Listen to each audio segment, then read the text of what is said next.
What's going on, everybody? Welcome back to another day, another episode of the Daily Grind. I'm your host, 30 and Still Gaming, and on today's show, we're going to be talking about Star Wars Outlaws reveals 3 areas of focus for future updates. We're going to talk about Battlefield Hardline developer explains why a sequel never happened. And then we're going to watch GingerPrime. He has a video that we kind of talked about yesterday. About the numbers that he was talking about over on Twitter. Well, he made a video. It's called Dragon Age Veilguard Sales Figures Disappointed and Spells Bad News for BioWare. So we'll watch that video, see what he has to say about the numbers that he put together and whatnot. So that's what's on today's show. If you guys like what I do, we just cover news stories, have conversations. If you like it, hit that like button, hit that subscribe button. If you'd like to go above and beyond that, become a member as little as $5. How's everyone doing? What's going on, Dolphin? What's going on, Kuda Papa? Eclipse, Travis, Dustin, Robert Jones, good morning, good morning. Hold on 1 second. I got to make sure that all of these... All right. We have Twitter open to see what anything comes in later today. I can close that? Yeah, I can close that. All right. And all of a sudden, my camera again. I don't know why my camera does this. It's like it gets this... It loses its camera settings, which I don't understand.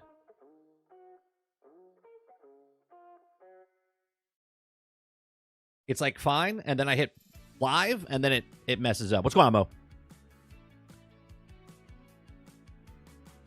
So yesterday we talked about GingerPrime's speculative, his stats of why he thinks what it's selling for Dragon Age.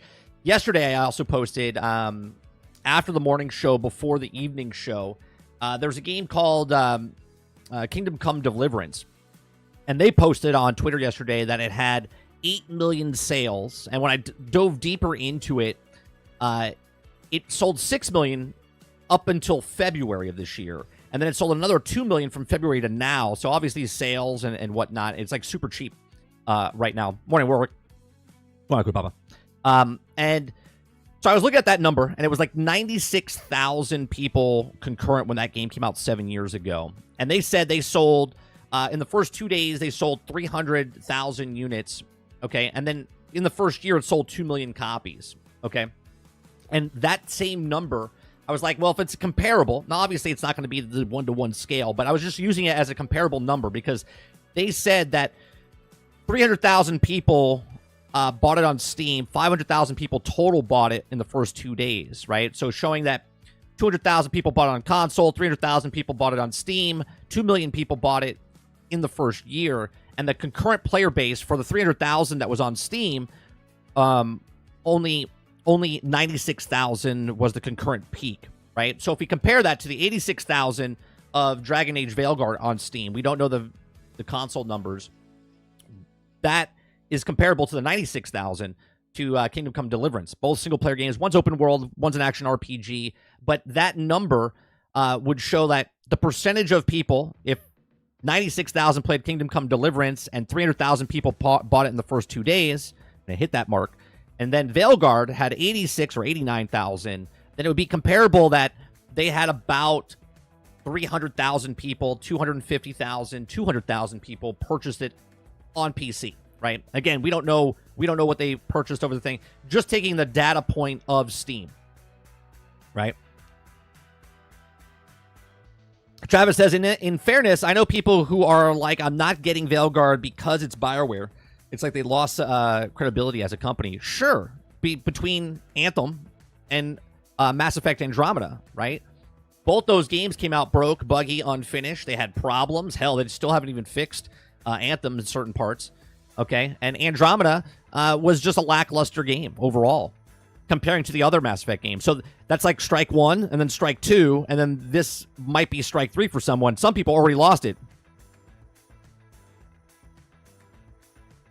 Did you get to the actual interview?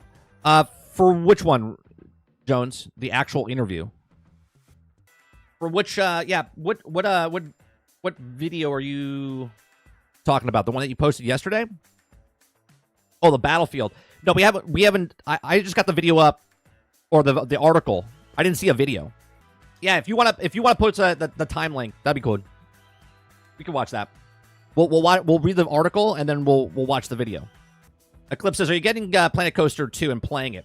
I would love to see gameplay. I don't know if I'm getting it yet. Because my son's really interested in Microsoft Flight Sim. It's coming out in 13 days. Not that I know that because he's nowhere excited enough to tell me about it. But he's so excited for Microsoft Flight Sim, and we're not buying it, obviously, because it's on Game Pass. But I don't know if I want to pick it up because I don't think he's going to play it, and I don't know if I have time to play it right now. Oh, sure, Travis. Yeah, the point you're saying is the Veilguard is about BioWare. Ubisoft is having the same issue. Right, when you burn people's bridges, when you burn bridges, people are a little bit, like a lot of people, like for me, when Division 3 comes out, I probably won't get it day one because Division 1 burned me, right? That's when I stopped pre-ordering stuff because I pre-ordered it and then they screwed the pooch, okay? So then I waited for Division 2 to come out, didn't pre-order, waited for it to come out, then I got that. I would never pre-order Division 3, and I don't know if I want Division 3 because Division 3, as much as I love Division 2, it was broken, buggy when it came out, and they had a time over and fix it. So they burned me, right? Ubisoft has burned somebody else. BioWare has burned somebody else. Krebsy says, gaming industry needs to get back to playing and talking games for fun and not the agenda ideology shit that's happening these days.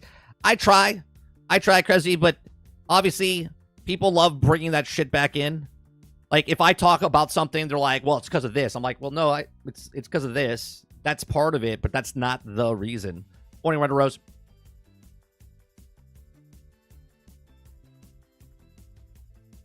Travis says, I know this is going to sound kind of bad, but gamers are what have you done for me lately, industry. Witcher 3 has a great, and Cyberpunk Mass Effect 3 was great, then Anthem. Well, that's the entertainment industry. I say that all the time, Travis. What have you done for me lately? Right, Jason. A lot of these companies are just a shell of what they were before. It's just the name. We talk about the analogy of sports teams, right? Like the sports team as a championship team is like, oh, this team was awesome, right? But that team is no longer around. They were the past, and they were great in the past, but they're not the same team that they were before.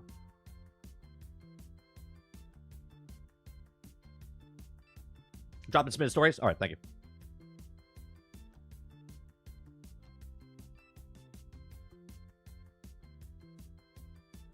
$36 to 46 minutes. So they talk about in this podcast about Battlefront, right? Battlefield Battlefront, or Battlefield Hardlines, Jones?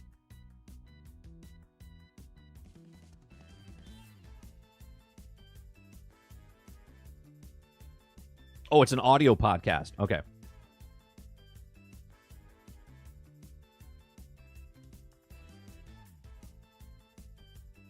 And what'd you say? 36 minutes, you said? You've talked in the middle. You've worked on Call of Duty and you worked.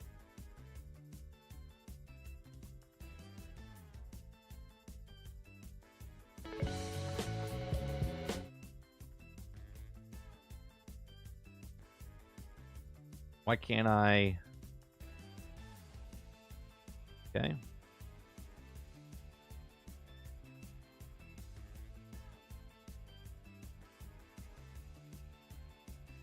It won't let me scrub.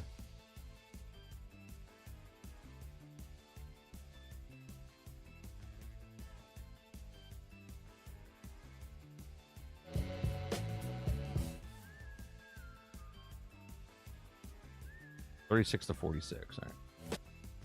Like the file structure, because that's. All right, we'll leave it there.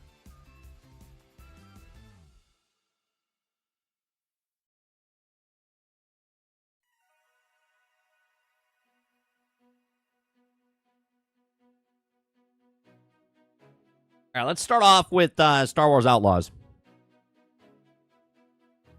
We'll start off with Star Wars Outlaws.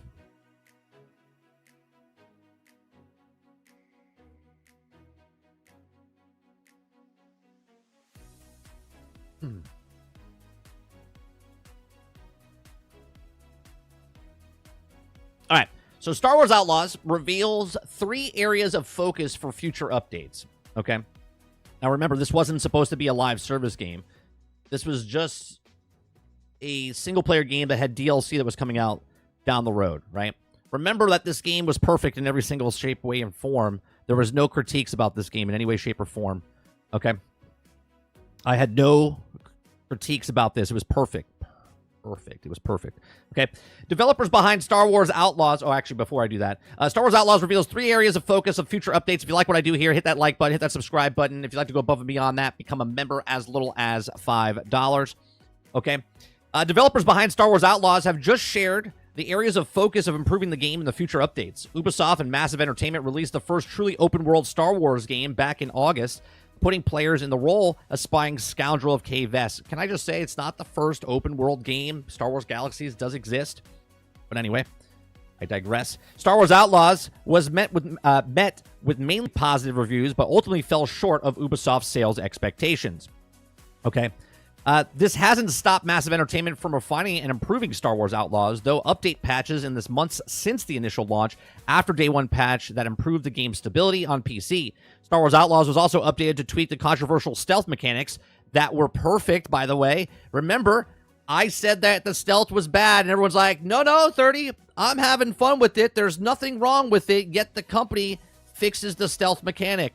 Imagine that, to make things easier for players in the game's opening hours. After that, October 2024 saw a handful of patches that fix bugs and adjust other gameplay features for a smoother experience. No. Again, it was perfect when it came out. It was perfect. Okay, players of PlayStation 5 reported issues with the screen tearing following the most recent one. Earlier this week, the developers of Massive Entertainment posted a message on Ubisoft's Star Wars Outlaws webpage reflecting that the game's launch, thanking players for their support.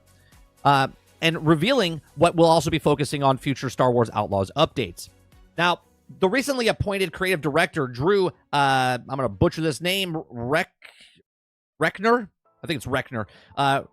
Drew Reckner noted that this also team is taking player feedback, both positive and negative, into account when deciding which areas Star Wars Outlaws is center in efforts around. Can I just say that giving criticism about bad things in the game is positive feedback. You see what I'm saying? Think about that for a second. Both positive and negative feedback. What are you fixing if something's positive? Okay. If someone says the game is perfect, it's great, what are they fixing? What feedback are they taking from that? Okay. Yeah, that was great. We did that. Great. You're not fixing anything. The negative feedback that's given, the constructive criticism, not the stuff that go kill yourself and stuff like that, right? The actual negative criticism of a game, your stealth mechanics suck, this is broke, this is buggy, that is positive feedback from the player that's playing the game, giving their time, saying, hey, this is broke, buggy, unfinished, you need to fix this, this is not working correctly. That is positive feedback so you can fix the negative stuff in the game. Just putting it out there, okay? The people talking negative and telling you that something's broke in the game is not negative feedback. That is the positive feedback to tell you, hey, this is not working correctly. Why don't you fix it? Okay. So the first 3 areas of Star Wars Outlaws developers are focusing on is combat aiming to add more depth and reward to Kay Vess's melee and weapon gameplay. No. Again, another criticism from my negative feedback that I had in my videos, that the actual shooting mechanics and the combat was bad, but everyone was having fun with it. It's perfect in every single way, shape, or form, but yet the game company's fixing it. Imagine. Okay. So, secondly, the team is continuing its efforts to refine Star Wars Outlaws stealth mechanics, both in improving the readability and consistency of the enemy's detection and giving players more choice for how they want to handle the situation that requires Kay to sneak her way past the rival gangs or Imperial forces. That's because the game is broke, buggy, unfinished. It needed another year of actual development time, but it doesn't matter. They put it out there. They charge you $70. They charge you $110. They charge you $130. They said, hey, you can come in for $18 a month. But again, blindly love it, everybody. Blindly love it. It's perfect. Let me have fun. Great. I want to have fun with a game that's finished. And now they're finishing it. Okay. So it says also that the Kay Vess is also sneak her way past rival gangs and Imperial forces. The last of these topics is the character control. A massive aim to improve the reliability and responsiveness of the game's inputs. Oh, wait. That's also a problem? Did I say that? I think I said that. I think a lot of people said that as well. So imagine all the negative feedback and talk about these things. But no. It's about Kay Vess. It's about Kay Vess and how she doesn't look good looking. Okay? The next major Star Wars Outlaws patch will be Update 1.4, which is set to launch alongside the game's first story DLC on November 21st. Said DLC is titled Wildcard and will add new sides centered around the fan favorite scoundrel Lando Calrissian. Okay, Star Wars Outlaws is also launching on PC through Steam November 21st, giving even more Star Wars fans a chance to check out Kay's journey across the seedy underline of the galaxy far, far away. Imagine the people that are going to get it on Steam where it's still going to be broke, buggy, and unfinished, maybe not even optimized. But we'll see what happens if Ubisoft can come through with Star Wars Outlaws. Here's the thing. I'm like a broken effing record, okay? Say it all the time, okay? I play a game. I dive into a game. Games that I'm interested in, I play it. I tell you what's good and bad about it, okay? And then when I tell you that certain things don't feel good, right? And I say, the world building feels phenomenal in this game. I love the feel of being in these worlds of Star Wars. It's fantastic. I enjoyed Star Wars. But would I have loved it more if the game came out and the stealth was like what they're fixing day one? Would I have liked it more if the storytelling was better on day one? Now, they're not fixing the story, okay? But would it be better if the stealth mechanics, the aim mechanics, the speeder mechanics, all of these things that we said were broke, buggy, and unfinished in the game were actually finished in the game? Would that make the game better? Would it have scored better? Yes, it would, because people that like to take the one side or the other and say that this game failed because of her face is just ridiculous. It's because of the game not being a game. The game mechanics of the game weren't working. And now it's proven because the company is fixing the game mechanics that weren't working on day one, right? But these are just my thoughts. Let me know yours in the comments section down below. And let me know in live chat, what do you think of Star Wars Outlaw? There are 3 focus points. Plus, the director of the game has also just left, and they hired a new director to take over. So he's moving on probably to Division 3, and that's where Julian's going. So that shouldn't be any kind of like bad omen of like what's happened. The director left. The director left because the game is done, right? Obviously, the DLC in the game has been done. It was taken out to put in later to kind of incentivize you to pre-order the game, get that stuff because it's free anyway, right? But to get it early, get the season pass type of stuff. That's what it is. Well, I'm sorry, the DLC is not free. It's the season pass, but they want you to get the season pass, right? It's an extra $30 or whatever it is. That's why you paid the $110 to wait a year before you get the content. But the actual company is actually still working on the game and fixing the game, but the main director has moved over to Division 3. Again, these are my thoughts. Let me know yours in the comment section down below. Please make sure you share, like, subscribe, and I'll see you guys on the next one. Robert Jones says, speaking of world building, I recently watched Andor, and that shit was great. Yeah, I hear Creature told me that it was fantastic. A lot of people have told me it was fantastic. But because of all the stuff ahead in the Star Wars, Jones, I just like pushed away against it. I was like, I'm not gonna watch it. I'll watch it later. When season 2 comes out, I'll probably watch season 1 and 2 and then get into it. Akuta Papa says, optimization. Your game should not require DLSS to get good frame rate in any GPU, much less than 4090. What's going on, Ron? Go on, Sin.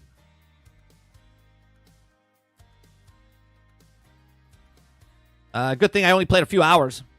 It'll be a real game when I play. Right. And that's another thing, Dolphin, right? The game comes out, people pay their money up front. That's why I paid the $18, because I refused to buy it because I knew it was going to be done. Right? So I don't regret paying the $18 and playing it. I enjoyed my time, but seeing the flaws with that game, right? Seeing the flaws with that game, I was like, there's no point to purchase that game because I know, my gut told me, I was like, it's not going to be complete. It's not going to be done. And then when we were playing, the stealth and the shooting and the melee, I was just like, man, this just feels bad. Yeah, the season 2, I'm not sure when it's coming out exactly. Jason says, did Outlaws even hit 2 million in sales? I'm not sure if it hit 2 million in sales. I'm assuming if it did, they would have they would have said something, right, Jason? They would have screamed from the hilltops that when it, I mean, obviously it will hit 2 million. It'll probably hit like 3 or 4. I don't know if it'll make money, but 3 or 4 down the road, meaning once it's fixed, once it comes out on Steam, other people buy it down the road on sale, it might make 3 to 4 million. That game probably needed to make about 5 to 6 million because you got to remember they got to pay towards Disney for the licensing and stuff.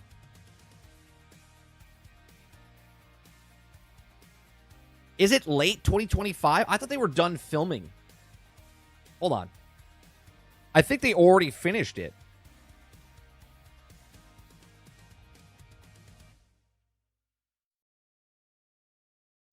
In 2025, it doesn't say. Yeah, the release date of the second season was originally scheduled to premiere in August of 2024. I think they already done filming it. The release was delayed due to production halts caused by SAG and AFTRA strikes in 2023. Filming began in November of 2022 and it ended in February of 2024. The expected release window, the new release window is expected to be spring or summer of 2025. I know they're done filming it. I know people are excited. I just have no, after Boba Fett and Obi-Wan and Ahsoka and all the rest of them, I'm just like, nah, I'm good.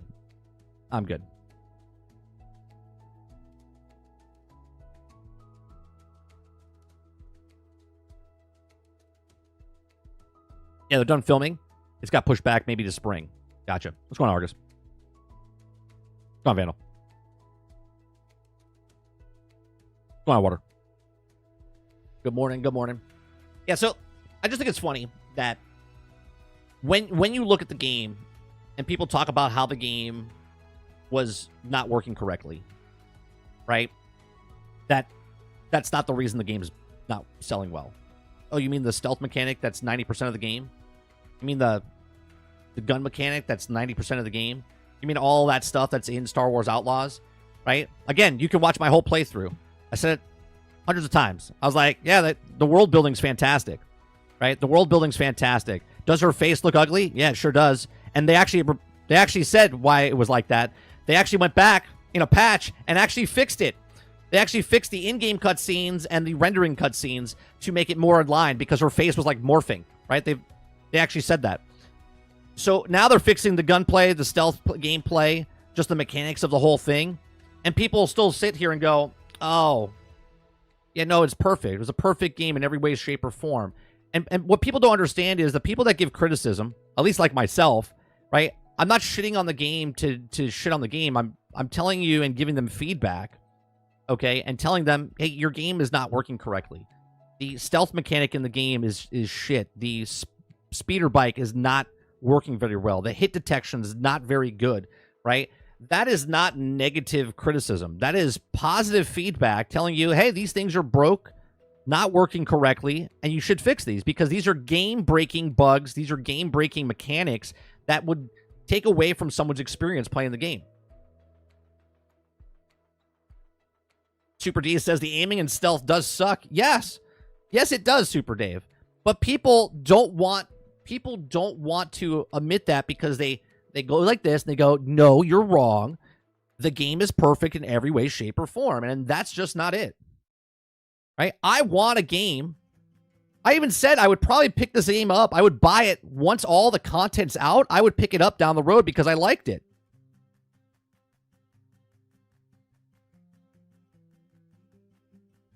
I play bad, but holy shit. Agreed that it's positive criticism? Yes. Negative, telling feedback, constructive criticism. Right? Constructive criticism is positive feedback, right? Telling a game, right? If I go to a movie and the writing's bad, okay, or the cinematography is bad, and I tell them, the writing was good, but the cinematography was a little shaky, right? It's not me shitting on the movie. It's telling you these are the negatives about the film, but that's positive feedback to tell them. So the director or the crew that's working on it, right, is getting feedback. Like as a focus puller, okay, when no one said anything to me, I knew I was doing it correctly. If someone said something to me that I was doing something wrong, it's negative. It's a negative thing. Told me, hey, Mike, you're a little slow on that. Can you do it this way? right? That's negative feedback telling me, okay, I got to try harder. I got to do better. And then I fix it. And then they say nothing, right? When saying nothing, that's a positive. But also when they tell you something as constructive criticism, that is also positive. So you can fix what is wrong with the actual product or the thing that you're doing. Right? If I'm hammering a nail, but I'm using a screwdriver, I'll be like, you might want to use a hammer. Well, how dare you tell me how to hammer something? Well, that's not a hammer, right? You're using a screwdriver and you're banging it like this. That's not going to work, right? Yeah, the stealth was horrendous. Horrendous. The way you had to move, the cameras would detect you, even though there's a cone of vision. The cone of vision was doing this, and you're out of the cone of vision, and as soon as you walk like this, it would go whoop and come back. You're like, what the hell? Right? People would stare directly at you. Stare directly at you, and you'd be like, they're like, oh, nothing to see here. Everything's fine. Right? And now, right, Super Dave, now, hindsight's 2020. All the people that look at it now and go, oh, well, that is bad. But when it came out, it wasn't about that. It was all about, well, you hate it because you're sexist, misogynistic, and racist. And it's like, that's not why people are giving shit to it. That's not why it didn't sell well. It didn't sell well because the actual mechanics of the game are fucking broke.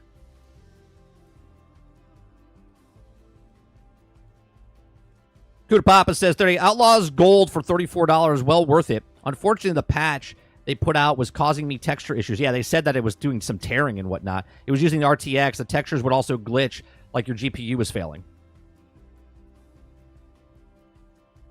You think Outlaws gets an expansion? Well, it's getting another DLC, Krebsy. I don't know. Are you asking, does it get another expansion after what they've already announced, or do you think it gets a sequel? Is that what you're saying? Does it get a sequel?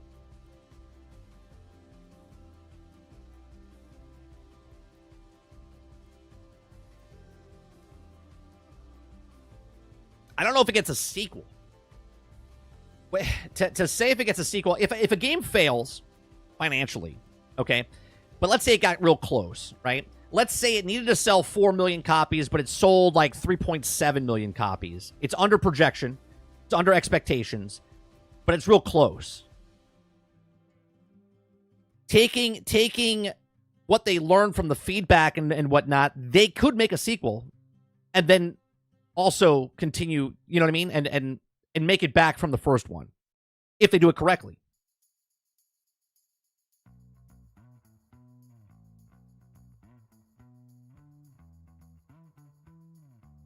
An actual expansion like Forsaken, not DLC like... I don't think they do more after the second expansion that comes out, I think, in May. East Vandal says, Mike, don't act like folks weren't hating on it because K wasn't pretty enough. Not you, but it's also definitely part of the Outlaws' bad discourse. Yeah, but here's the thing, Vandal, and you always focus on this, and we'll go back and forth like this all fucking day, okay? You're taking a small majority, okay? Think about this. If the small majority was saying this, okay, then why didn't the game sell well to the masses, right? Are we saying that the masses that didn't purchase it are all sexist, racist, and misogynistic? The masses.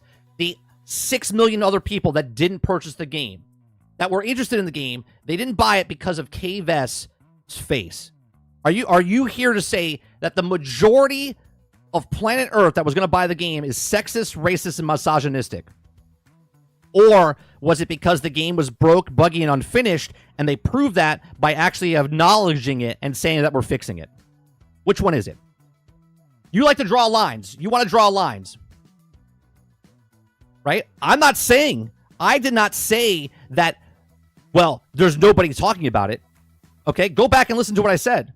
I said that's not the reason. There are people talking about it, but that's not the reason. That's the discourse that people that like to run with and say, well, it failed because of this. That's not the reason it failed. It's one of the reasons that people didn't like the game. That's the amplification of it. That's when the journalists like to run with, because they got to get clicks because they want to make money as well.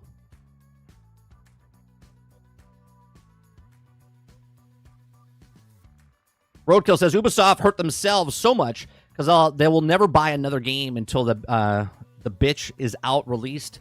The bitch is out released? Is that what that's supposed to be? Out released and patched 100 times. Right, but that's the problem, right? We just want a game to work day one.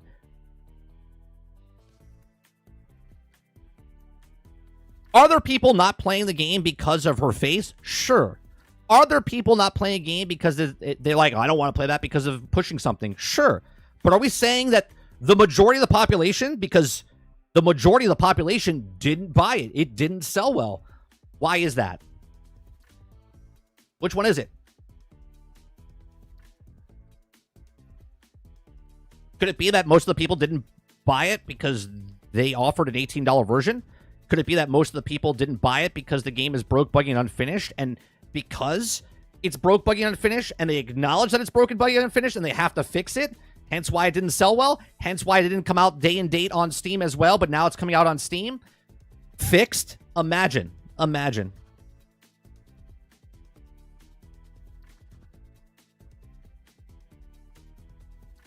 Jason says, I mean, she did look frumpy, and usually if a character has bad design, then that will put people, I think, pull people off the game. Sure. But are we saying the majority of the people are looking at that? Are they?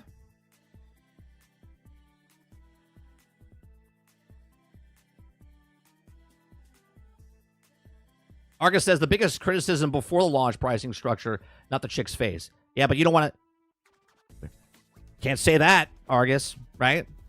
God, you can go back, what, 8-9 months ago when I saw the pricing, I was like, oh, Jesus. I was like, this is not good.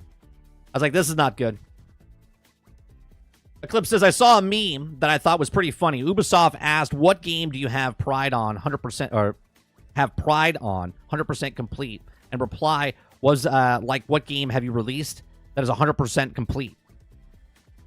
That's exactly right. You can't complete a game 100% because they haven't even released the game at 100%.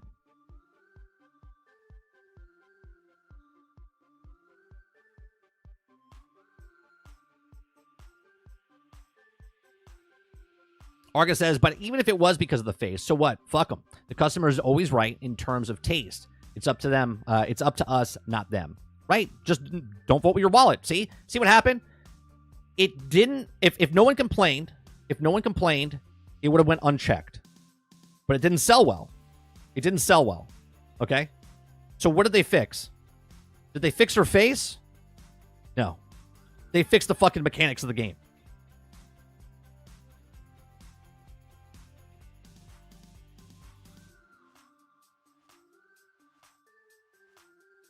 World says the people not buying games based off of those things are so minuscule, it doesn't make a huge difference. Maybe tens of copies. I'll give a couple thousand copies. Worlds. I'll give a couple thousand copies. But a game has to hit 5 million sales, and let's just give them 100,000. 100,000. Right? Of millions and millions of people. Okay? I don't even think it's that high. I think it's like 3,000, 5,000 people that are like, I'm just not going to do this. Because of that specific thing. Not because the game looks like trash. It's broke, buggy, it's glitchy, falling through the map, can't hit detection, can't sneak, can't finish the game, right? I love that clip of one guy's like, this game's beautiful. He leaps off the thing. He's like, I think this is the best game Ubisoft has ever made. And then it falls through the map, and he just looks at the cameras like, boy, was that bad timing. Yeah.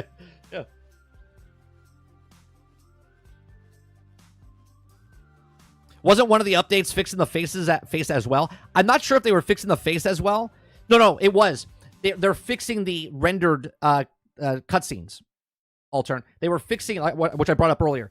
They're fixing the in-game cutscenes and the rendered cutscenes. Because remember what I said when we were playing? I said her face is morphing. Like from the cutscene to the in-game cutscene, right? It looks completely different. And I was like, there's something funky going on. Everyone's like, no, 30, you just don't like your face. And then they came out and said, oh, no, we're fixing the render so it's actually stable now. Rokel says, I think we've done a little bit to her face. It doesn't look better than it first came out. A lot of the people complaining never intended to buying the game anyways. That's also true.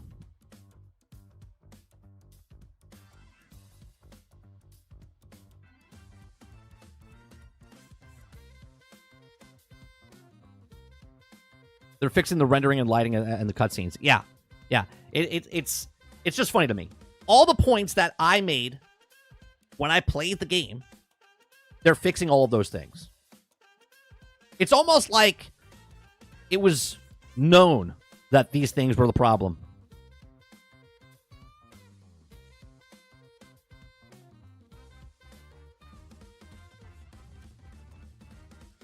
Now, think about that as a business, right? They knew it was broke. They knew that these were problems. Come on, they knew. But they didn't want to do it because maybe they ran out of time, right? Maybe they ran out of time. They're like, let's put it out. Let's put out a unfinished, minimal viable product that's broke, buggy, and unfinished and see how many pre-orders we can get. Let's hype it up. Let's show the really cool parts of the game. Let's put a really cool trailer out there to get it hyped. Let's bring up the routine of why it's not selling very well, right? Let's really dig into that. Then it comes out and they're like, well, it didn't sell very well. Uh-oh. I guess we have to fix it now. I guess we're just going to have to fix it. Which is guilt, right? They put out a broken, buggy, unfinished game that had problems. They knew about the problems, and now they're fixing them.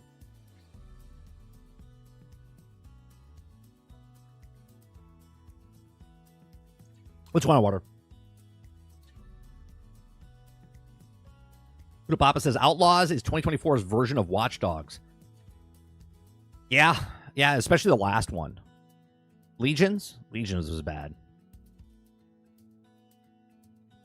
Altern says, I will buy it eventually, like maybe 1 year or 2 years later. Yeah, and I think at that point, Altern, I think the game will be great. I even said when I played it, I said, I'll probably pick this up down the road, use copy, because I would like to own it. Because living in that world, being in that Star Wars universe, I feel like is really good. Okay? Would it have been cooler if I was Han Solo and Chewbacca instead of, what was his name? ND1, right? And KVS? Sure, right? But that's my personal opinion, right? But it's still a good game, and I love being in the world, going on the side quests and doing all the stuff and going around these. I would love if they added more content, like Krebsy was saying, like an actual DLC where, like, add another planet, add a whole other thing. That'd be great, and I think they would have done that if it sold well, but it didn't. So I think that's out the door.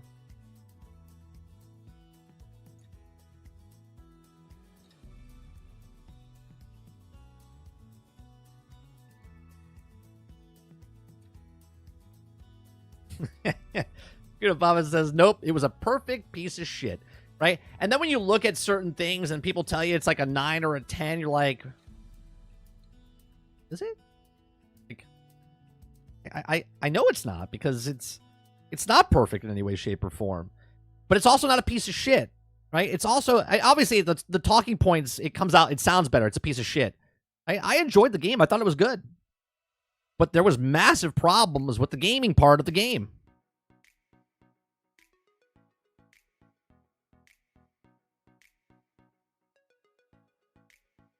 Speaking of massive problems, go to the next story. Okay, next story. Guys like what I do here. We have conversations, talk about video games, gaming, entertainment, right? Give you my thoughts and opinions on the articles, the videos, okay? So if you like it, hit that like button, hit that subscribe button. If you'd like to go above and beyond that, become a member as little as $5. Now, Battlefield Hardline developer explains why the sequel never happened. And I have to say, thank God. Thank God. Okay? Because I actually said that Hardline's one of the worst Battlefield games because it's not Battlefield. Okay? Just like I said, if Veilguard wanted to be a separate standalone game, but not attached to the main story of Dragon Age, I think it would have done a shit ton better. Because more people are upset about Dragon Age Veilguard because of what they've done to it over the years, where it's almost unrecognizable to what the other ones were. Okay, but they changed too much, and people don't like change. I love change, but people don't like change. Okay, Hardline was such a change of cops and robbers compared to Battlefield that it was like, what is this? And it wasn't very good. It's one of the worst selling video games of all time from the EA Battlefield series. I think it sold like 2 million units total, okay? And it was horrendous. So Why? Certain factors kept Electronic Arts from greenlighting a sequel in 2015's Battlefield Hardline. A developer for the game was revealed that Battlefield Hardline was the last title to be released by the now defunct Visceral Games, the studio behind Dead Space. Now, unlike other entries in the popular shooter franchise, primary focus of military conflicts, Battlefield Hardline was based on cops and robbers dynamic. The spin-off, which also utilized Battlefield 4's impressive Levolution system, was praised by critics and gamers alike, introducing the fresh multiplayer experience, amongst other things. However, Battlefield Hardline never received a follow-up, and also a person who also worked in the project says they know why. What? I know why. It didn't receive a sequel because it sold like horse shit. It was literally the shittiest selling Battlefield game in the history of Battlefield games. Okay, it went from like 17 million units sold from Battlefield 4 to Hardline selling like 2 million copies. They're like, oh, yeah, let's not sell that anymore. Okay. In recent published interview with Video Gamer, Battlefield Hardline's lead multiplayer designer, Thaddeus, man, that's a good one, Thaddeus Sasser, okay, said that the political climate present at the time of the title released at a lower than expected sales figures made EA hesitant to pursue a sequel. Sasser specifically mentioned that the fatal police shooting of 18-year-old Michael Brown happened in Fergus, Missouri on August 9th, and it was just too much. There was no way that EA was going to do a Battlefield Hardline 2, and the developer, now the game director of the upcoming free-to-play, like Marvel's, was quoted as saying, but let me get this straight. The reason that Hardline 2 doesn't exist is because of a real-world event, because of political police shooting. Okay. Interesting.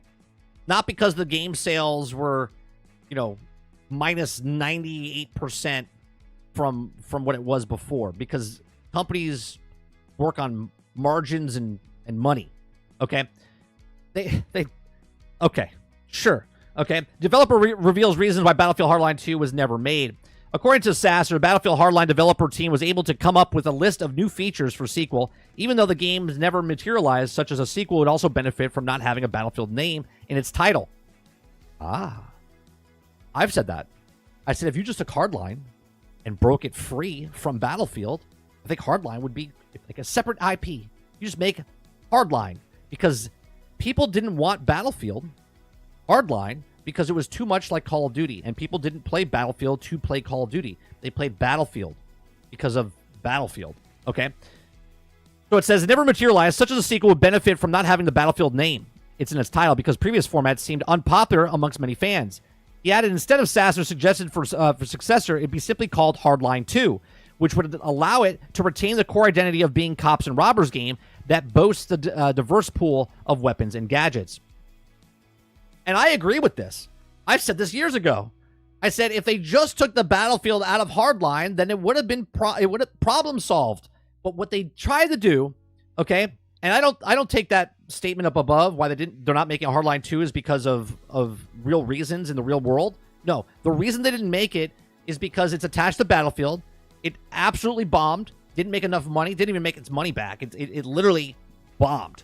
Okay, and it wasn't a $400 million game to make. It was probably like 40 to 50 million. Okay. It didn't make its money back. Okay. If they took out the Battlefield and made Hardline a separate game, and they didn't try to smash it between Call of Duty and the Battlefield game, because they released Battlefield or like sort of like Titanfall as well, right? They try to wedge it in there to try to compete against Call of Duty when people are like, no, I want to play Call of Duty. Call of Duty has this feel of what Call of Duty is. Like kill streaks, that's what it is. It's not what Battlefield is. But yet they're like, oh, no, it failed because it was Call of Duty. And people that play Battlefield don't want Call of Duty. Okay? EA has confirmed that the new Battlefield title with a modern day setting will launch sometime in early 2025. I'll say late 2025. Concept art for the upcoming shooter suggests that the next Battlefield game will feature, I can't pronounce that, the British territory located in the southern tip of the peninsula. It's also historically been a strategically important region of the map based on the area still acts as an important crossing between Europe and Africa, also appeared in Battlefield 2142.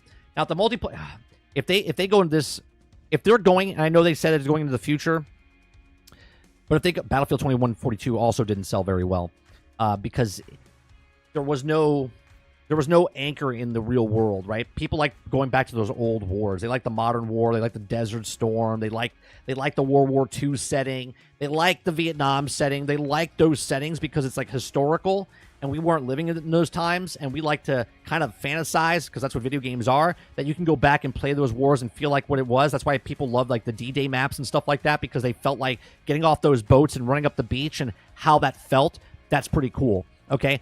When you put something out in the future, there's nothing to attach it to. So now it's just like, now it's like fantasy, right? When Call of Duty came out with the space game version of Call of Duty, didn't sell very well. Wasn't very popular, right? I mean, it sold well, but wasn't very popular because it wasn't what it was, okay? So when you take something and take it too far out, it also becomes kind of like, it's bullshit, right? People like these games because they're grounded in sort of reality, okay, with the real battles and real war, real maps and everything like that. So it says the multiplayer server of Battlefield Hardline, PlayStation 3 and Xbox 360 versions are set to go down on November 7th. Online servers for Battlefield 3 and Battlefield 4 on these consoles will end on that day as well. According to EA's support page regarding the sunsetting games, the company removes titles from online stores whenever this process makes sense.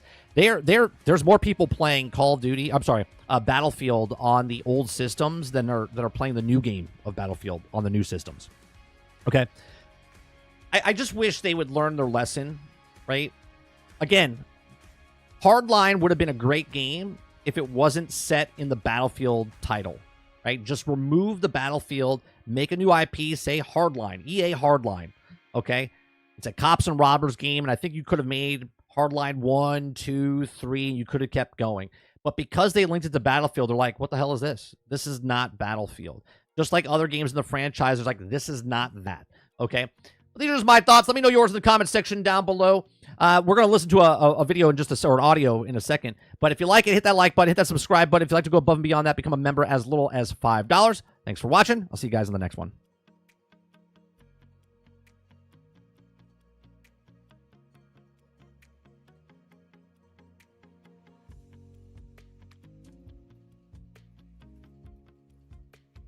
I would check the sales of Hardline, because if it did do 2 million, I believe it did 2 million. Obviously, I don't know what the budget was. We can try to look it up.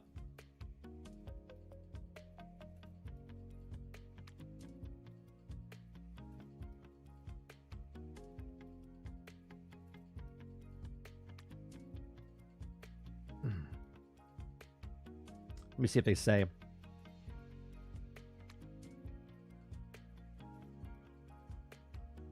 No, that's not right.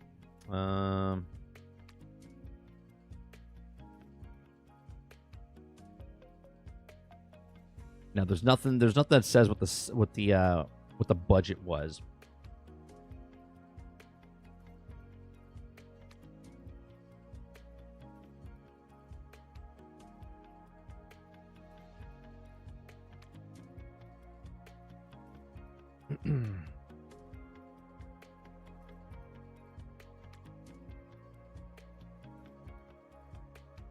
Let's see.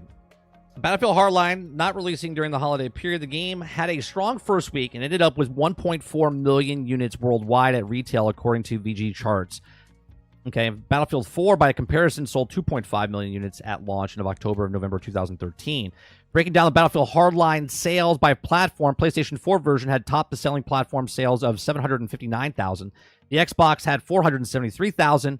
And PlayStation 3 sold 107,000, and the Xbox 360 sold 66,000. And the final, break the game down by region, it sold 679,000 units in the U.S., 423,000 units in Europe. Breaking down the sales in Europe even further, it sold 112,000 units in the U.K., 81,000 in Germany, 69,000 units in France. Let's see. Battlefield Hardline developer Visceral Games also published the arts game available on PlayStation 4, Xbox. Yeah, it doesn't say. So it sold less than, basically, it looks like. It sold less than. Around 2 million, I would say.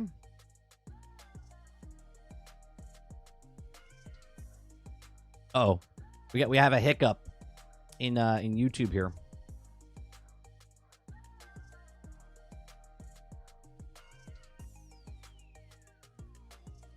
We'll pause for a second here.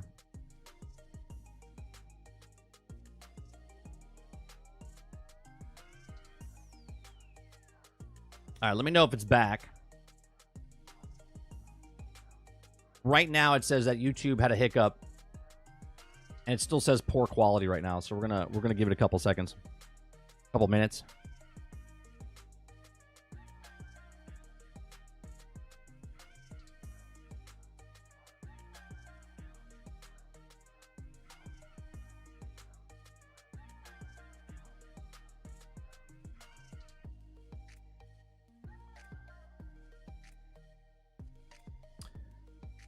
All right, let me see what we got here. No, I don't want that. I want Battlefield numbers. Battlefield.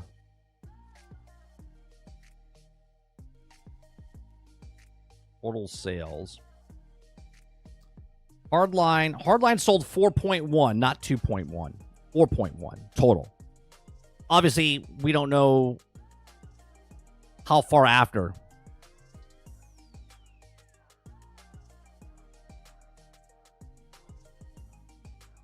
Right, so we don't know 4.1 at full price.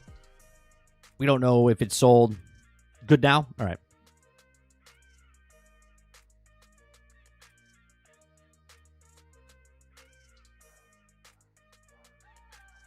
It's not bad, but it is terrible from the 17 million from Battlefield 3, 14.8 million from Battlefield 4, and then 4.1 million for Hardline.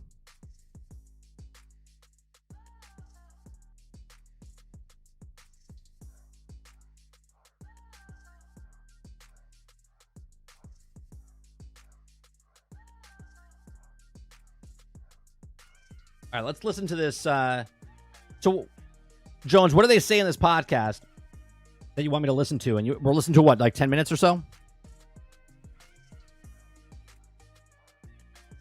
You said it goes around. Hold on 1 second. It goes around about 10 minutes long. All right, let me bring this up. How humans work. Well, that is actually a very, very interesting insight, because I didn't know that it was QA that would go through and sweep those names away. Obviously, something's always gonna fall under the rug. Oh yeah, 100%.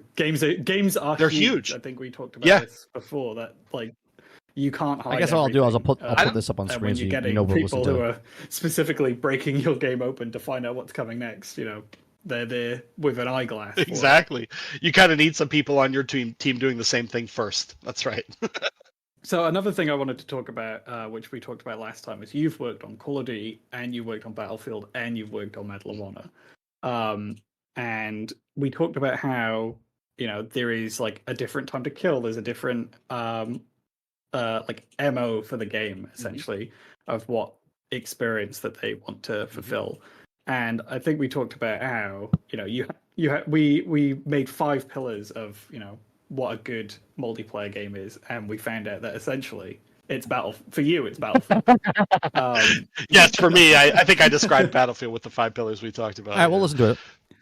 Yeah, it was oh god, I'm trying to think of what it was. It was immersion, versatility, immersion, progression. It was basically all the things that Battlefield does. Lots of toys. Yeah. And we talked about how from Battlefield 3 DLC to Hardline, which was a game that was... And I can't lower his volume, because if I lower his volume, then you can't hear the guy that's talking to him, because he's soft and the other guy's super loud, so...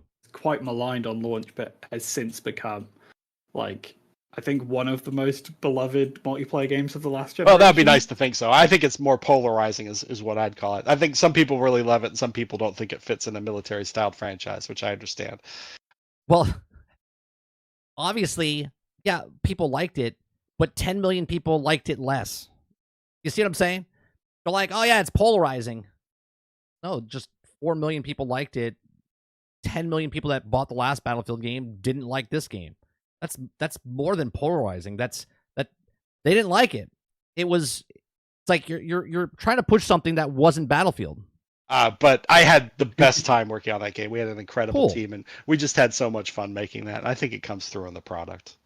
Yeah, I think unlike a lot of games at the time, let's not forget that when it came out, it wasn't flushed out either. It's not. It does have a serious lens, but it's also quite it's very tongue in A little cheek. It's cheeky, very yeah. fun. You've got the sofa that you can. Yeah. I think if they just made it a separate standalone IP, it would have been like the Titanfall. You know what I'm saying?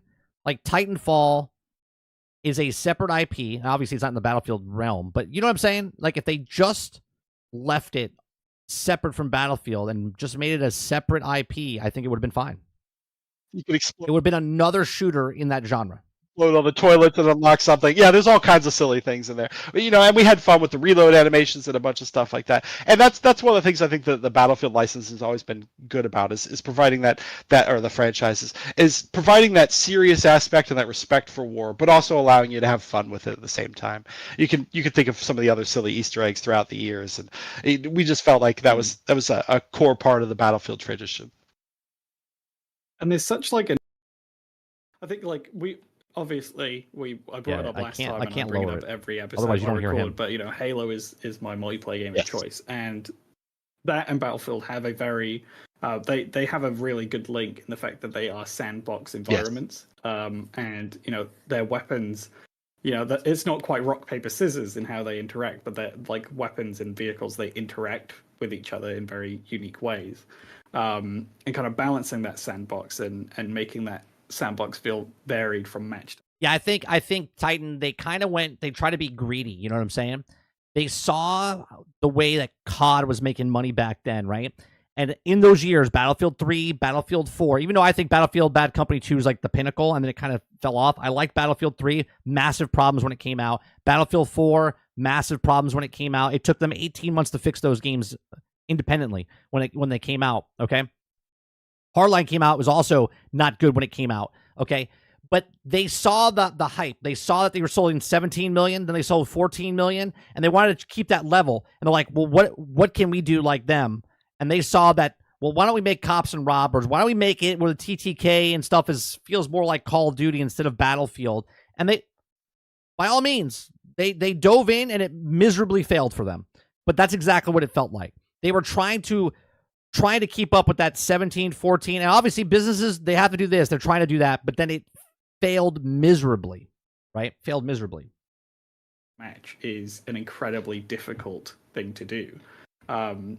But I think Hardline, whether it's the map, I don't know if it's the maps or if it's just like kind of the speed of that game, made it so that it was a very, very fun sandbox to play around in. It wasn't the most balanced, and it was no, it wasn't balanced. Wasn't the most polished, but it was, it was. I love that he said that. It wasn't the most balanced or most polished. Yeah, it wasn't polished at all. It was like a childhood dream come true. It was like coming from the developer saying it's a dream come true, cool. But as a consumer, it didn't hit the mark. Imagination of what Cops and Robbers was put into kind of the goal. a video Yeah, that was game. kind of cool. Take Cops and Robbers, throw it in Battlefield. It seemed like a natural mishmash to me. Yeah, I don't know how to respond to that, honestly. Let me give props to the level designers. Those guys did an amazing job. I think it was a special moment and a special time, and I don't think necessarily those maps or that team could be recreated now. But I think what we did at that time for that game was pretty, excuse my French, freaking amazing. And I think, pardon my French, freaking. Come on, bro. You don't have to say pardon my French to say freaking. Frickin' is the. Never mind. I think that if you ever got a chance to play any of the DLCs, which I know almost nobody did because the game population didn't support much of the DLC play as usual. Yeah. But I think if you ever got to play any of the DLCs, especially the later ones, you'd be like, holy cow, these guys have mastered the craft of making levels for this game. They really did. They understood the game concept, they understood the vision, they understood the gameplay perfectly. And when they built their new maps, the new maps were just absolutely phenomenal. It's so nice to be able to see that level of professionalism and polish, kind of be able to show off their expertise once they've mastered something. Argus says, I'm excited for the new Battlefield game. Hopefully hopefully a good one. The last one was mid. No, the last one wasn't mid. The last one was a pile of trash they fixed to make mid 18 months later. Something. And, I think one of my dreams as a game director is I'd like to take that team that worked on something like that and then go make the sequel and take all that knowledge, which normally you lose because everybody scatters to the four winds. Take all that knowledge and go make the same thing, but make it 10 times as good. And I think they could have done that. They could have easily done that, right? They could have easily made it where they could have taken that talent and make the second one, but they took a risk. They took a risk and it didn't work. It didn't pan out for them. And that's really hard because a lot of times designers go, "Hey, I just did the thing. I want to go do something completely different. I want to make a game about slime now." Yeah, but that's most artists don't want to do the same thing over and over and over. And you're like, "Wait, what? We just made a hardcore multiplayer military shooter." Yeah, I know. I'm done. I want to go make something different. Oh, okay. Exactly right. I respect that. It's also a shame to lose all that talent. I think It's just like the sports analogy. You bring in a bunch of people, they make that championship team. Okay, obviously their team wasn't champion. They might have been good, but the game product overall didn't do very well. But if it did really well, most artists are like, "Nah, I want to work on something else." Been there, done that. I think you must see that during development, right? Like, Oh, yeah. if the guy really wants to make the slime, and he's like, what if we put the slime gun in Hardfield? And you're like, what is this I think, guy with of course. slime? I'm surprised we don't have a couch racing game, honestly. Well, Wow, new idea. There were servers with couch racing in Hardline. Oh my god, I have to go find videos though. But like, if you were to get that team back, as it was, and you were to make Hardline 2, what would you improve? What would you change? Oh, I had a whole laundry list. I could have told you specifically in specific detail way back in the day. I don't remember anymore. But essentially, like, I think the game had a really good foundation. I'd want to deliver more on kind of like some of the aspects we didn't quite get to deliver on. We had some cool earlier prototypes for the taser where the guy would actually get tased and fall down and stuff and do some animations. And because of some edge case bugs, I decided to cut that bit, and I still regret doing that. I should have left them in. I don't care if the guy's floating off the edge of the building. Who cares? It's cooler animation. Well, I mean, it's a Battlefield game. Long turkey neck soldiers. And... Don't get me started on the long neck bug. Oh my god! Every Battlefield had that for the longest time, and it showed up in our game too. We're like, "What's causing it?" And everyone's like, "We don't know." So was that a frostbite issue? That long picture neck? right here. I mean, long neck right yeah, here. you can call it a frostbite issue, sure. Yeah. I mean, it's in the engine, it's in the data, and there's something going wonky with the bone and the positioning. Yes, I think it still happens, if I'm not mistaken. I think it still happens in Battlefield 2042. It's not lovely. Because I remember, like, when that happened on Battlefield 3, I think, like, that low quality image of that soldier with the long turkey neck. It haunts me. It haunts my dreams, honestly. Yeah. I love that glitch. I wish. Well, I don't think he still works there, Titan. I don't think this guy still works at he's working on, I think, on Marvel now. I guess. I don't know. Did it move the hitbox of the head? Did, like, when your neck? Yeah, he's working on Marvel Rivals. He's not there, so he doesn't know if it's fixed or not. Stretched? Were you an easier target, or was the hitbox still where the head? Don't remember. I would my guess would be it's still where the server thinks it is, but I don't know. I just think that it's such a shame that Hardline never got to be followed up on. I recently talked to Bruce Nesmith from Bethesda, ex-Bethesda, who worked on Starfield, and he talked about how excited he was for Starfield 2 because it was a new IP, and now there's a lot of they've made. You think there will be a Starfield 2? I think it's too early to say there'll be a Starfield 2. I think there'll be a lot of DLCs and stuff for Starfield 1 before they say, hey, let's start working on Starfield 2.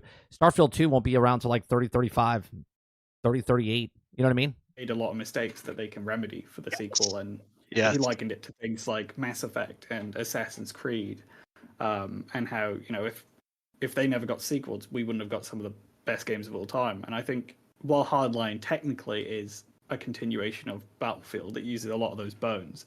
It is such a unique beast in how it plays that there's a lot that you could have expanded on in a sequel. I think it would have been fun. I would have liked to strip the Battlefield name off the front because that's, I think, the thing that pissed so many people off. And I think that would have been 100% one thing to do. I think exactly what it is. When you have an IP such as established as Battlefield, right? Again, Battlefield from 2003 to 2015, it's 12 years of Battlefield name in front of a game, right? And then all of a sudden you put this game in there, and it's like people are pushing back, and they're like, oh, I think if that game came out today, I think people would push back and say it has to do something with race or gender or modern day audience. But no, it was just a sore thumb in a Battlefield name.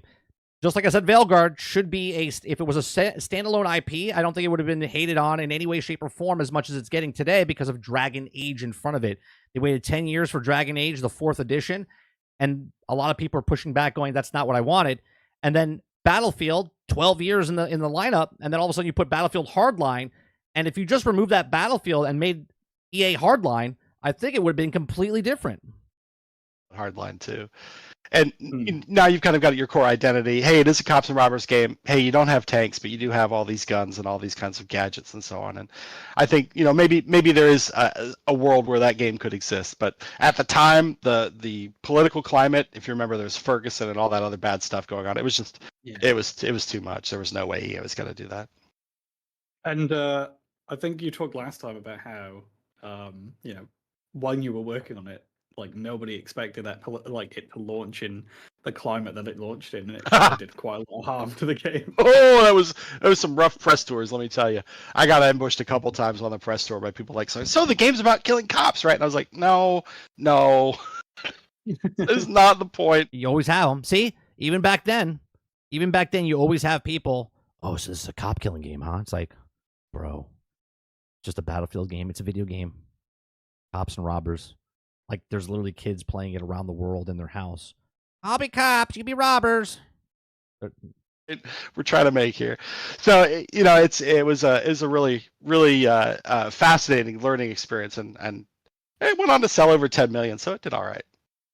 I'm sorry, what did he say? Did he say it did not sell over 10 million? That's right. And I was like, no. That's not the point we're trying to make here. So, it was a really, really fascinating learning experience, and it went on to sell over 10 million, so it did all right. No. Where did he get that number? Where did he get that number from? It sold 4 million total. Where did he get the other 6 million from? Yeah, I think it helped that it was a cross-gen game, right? It was. It was on 5 platforms at launch. It was crazy. I actually got to play it on 360 and Xbox One. I bet the Xbox One experience was better. What was that? I bet the Xbox One experience was better.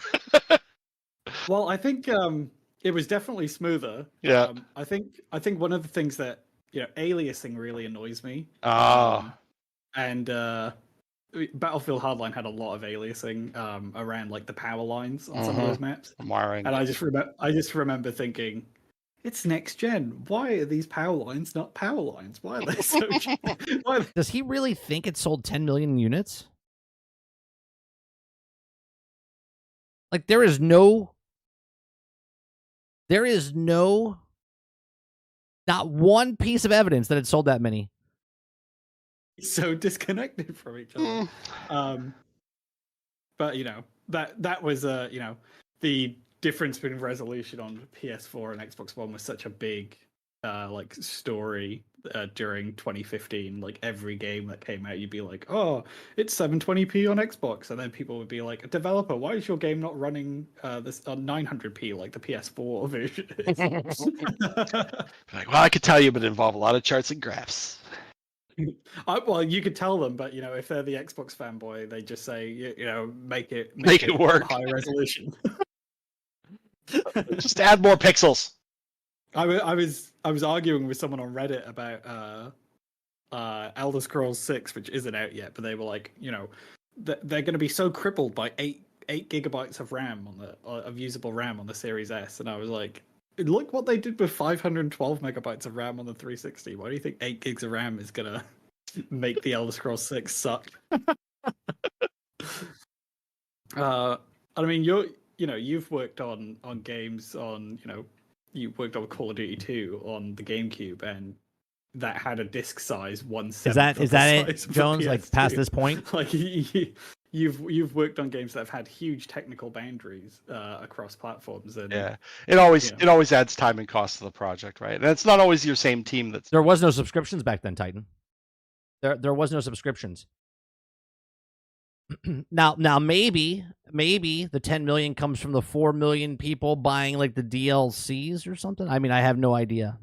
There's no record of it selling 10 million copies, and that's when they actually kept track.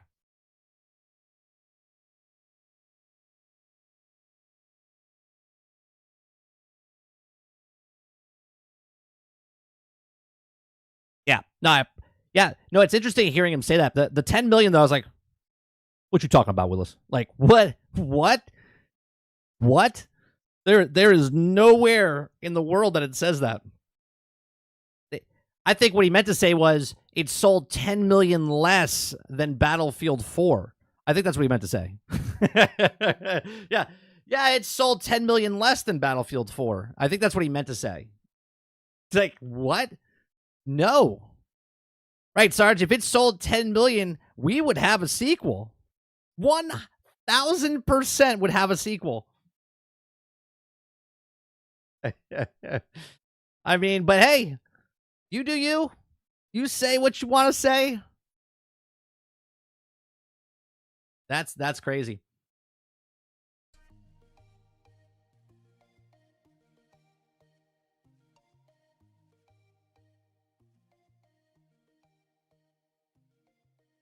When YouTube went out, I was literally reading off the sales numbers. Right? I was literally reading off the sales numbers for each of the systems.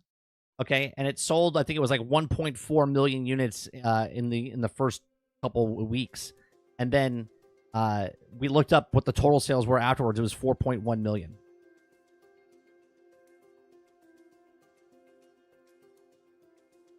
Jones, come on. If that game back in 2015 sold 10 million units, you don't think we would have a sequel? There's no way it sold 10 million units and not have a sequel. There's no way that they're like, oh yeah, it was below expectations. It sold 10 million. What did they think it was going to sell?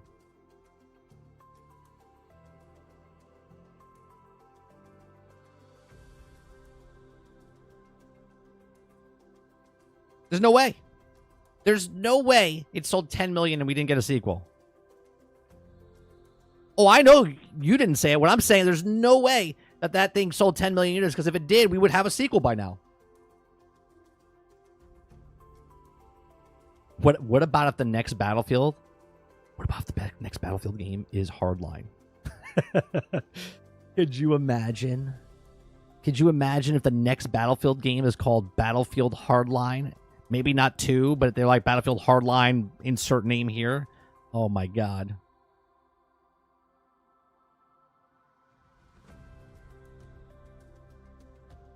Eclipse says that's even more crazy that they don't sold that much, and it was on 5 different consoles. Yeah, it was on the 3, the 4, the Xbox One, the Xbox Series. The 360, the One, and PC.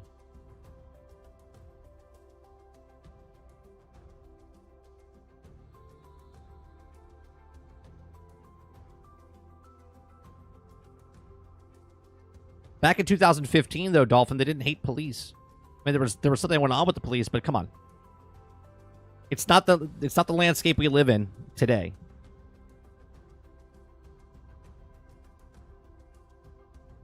$10 million is a huge amount back then.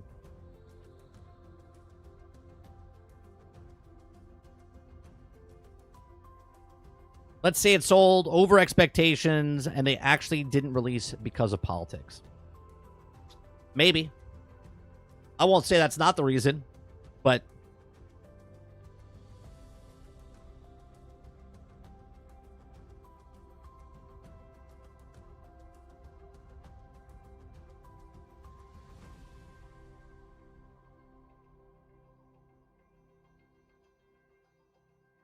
would I believe them?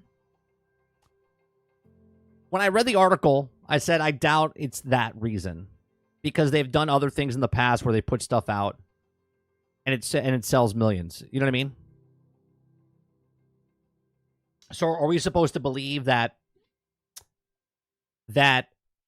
a game of cops and robbers in 2015 is being shunned, but a Grand Theft Auto that's been out for decades and the game that's still out today, where you go around shooting cops all the time, is okay, but that's not okay?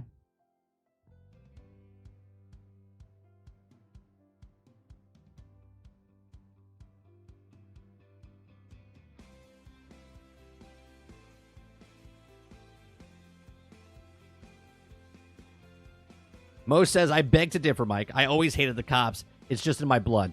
Okay.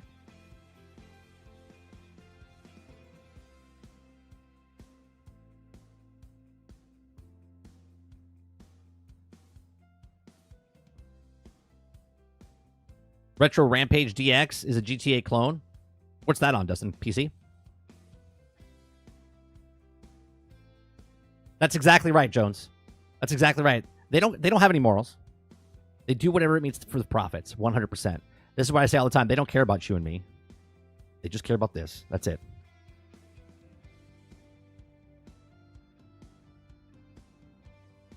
I mean, whatever.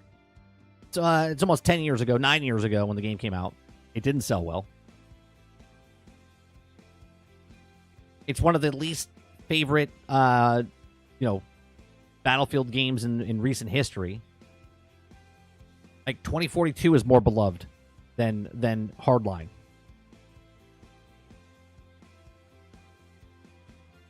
They don't even keep track of sales with the last Battlefield games. They had people for like Battlefield 5.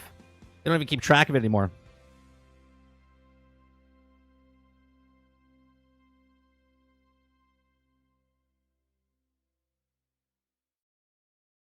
All right.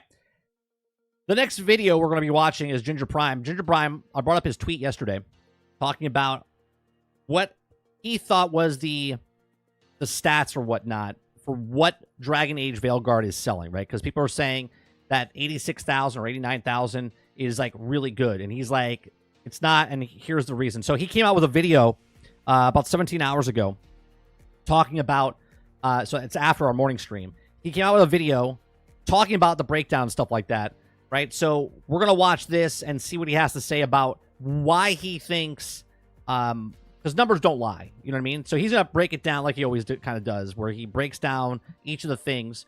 We're going to watch that. If you like it, hit that like button, hit that subscribe button. We'll react to Ginger Prime's video of his breakdown of why Dragon Age Veilguard sales figures disappoint and spells bad news for BioWare, okay? Bring this up. I cannot wait to see how the media tries to spin the Dragon Age sales figures. Now, I have a pretty clear guess because we're still seeing them try to spin Alan Wake's 2 sales figures, which still hasn't made money yet, right? Alan Wake 2 still has not made money back yet.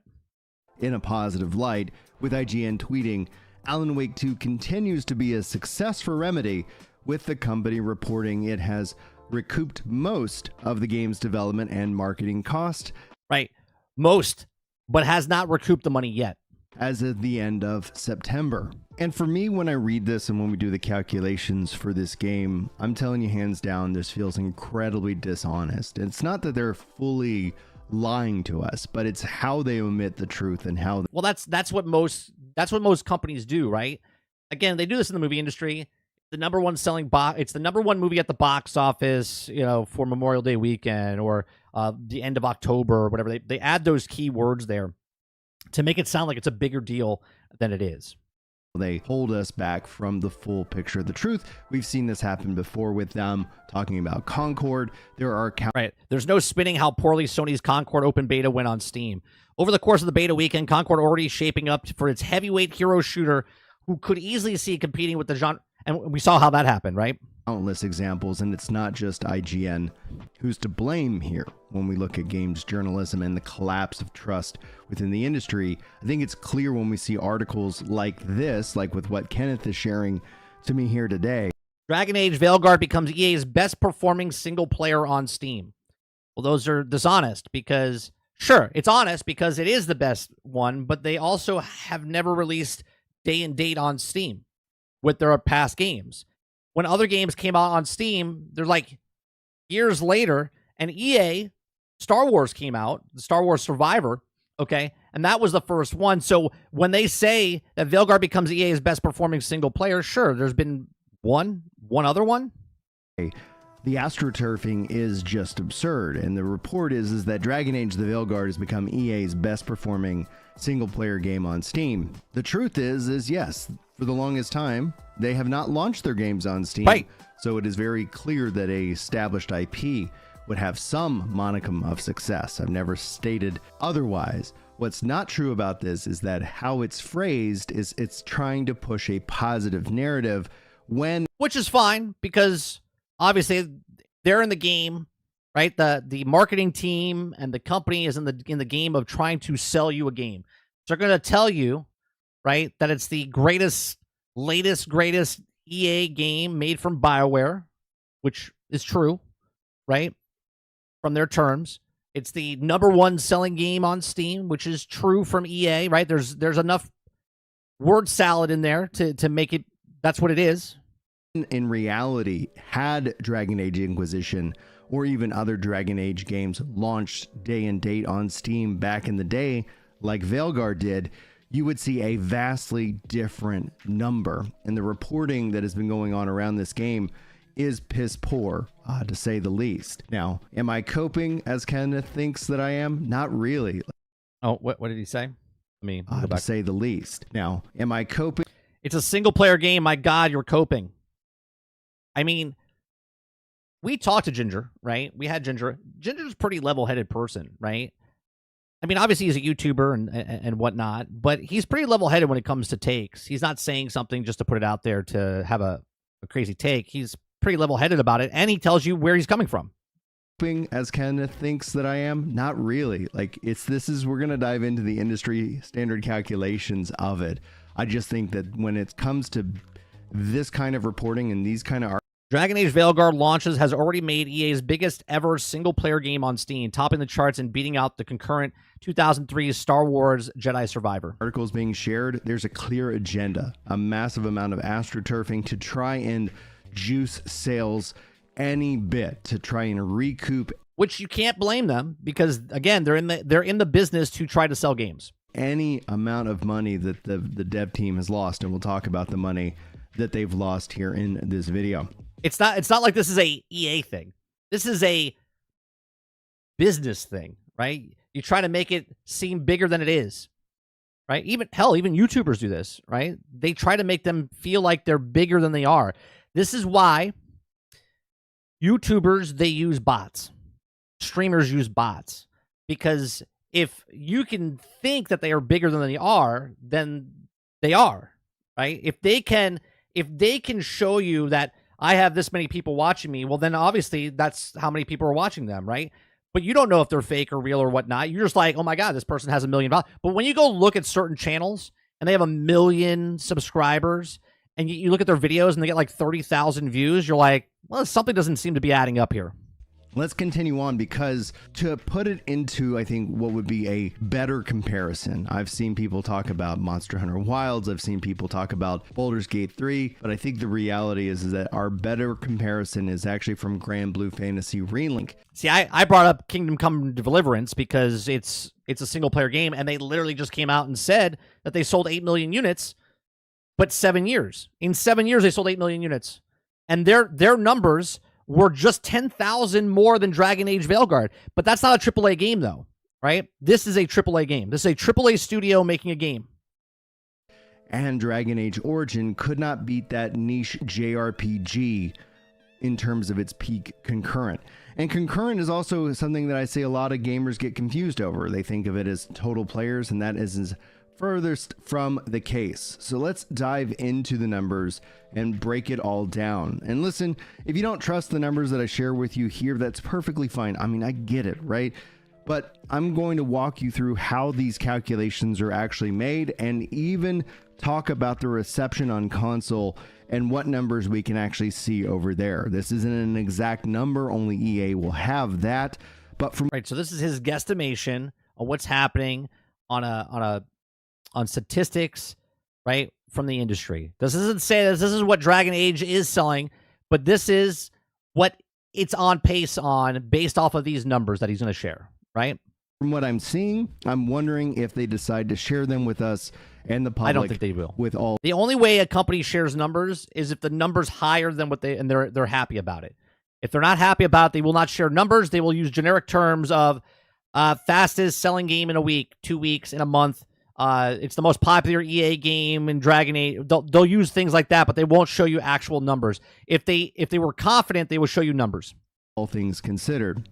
But being that I have a history of being wildly accurate when it comes to these calculations, we can just shake off the drama. We can focus in on the calculations, and with confidence, I can say Dragon Age Veilguard has sold anywhere from 1 million to 1.5 million units across all platforms. Right. And I'm trying to be very generous with my calculation, which we talked about last night with Kingdom Come Deliverance based on the numbers that they shared. They said they sold 8 million units total, but when the game first came out on Steam, it had 96,000 concurrent players. It sold 300,000 units, but 96,000 was the concurrent peak. Okay. So just taking on that. Now, obviously, it's not a one-to-one comparison. We're just looking at the numbers. If it's 96,000 concurrent for that game and they sold 300,000 on Steam, and this is 86,000, you know what I'm saying?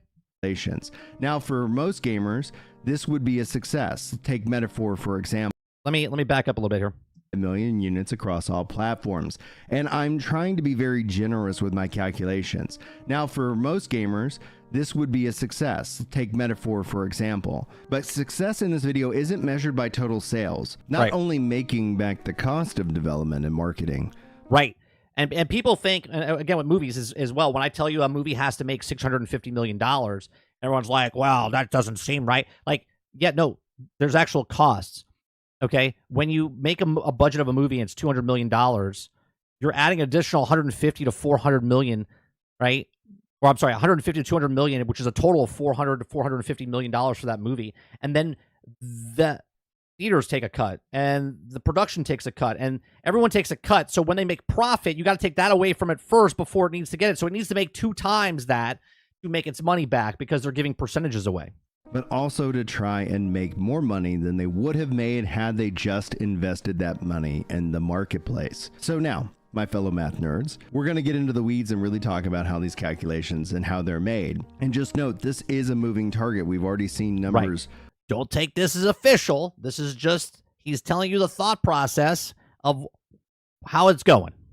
Adjust accordingly across the board with what we saw estimated around 500,000 originally has now been estimated down to 429,000. He's talking about this bottom number right here. Okay. Now, obviously, this is an estimate, okay, of 144,000 up to 429,000. So you take it to the middle, the average would be around high 200s or low 300s, which is about right because that's exactly what we're talking about for Kingdom Come Deliverance when it first came out, right? 300,000 people bought the game, but 96,000 were concurrent.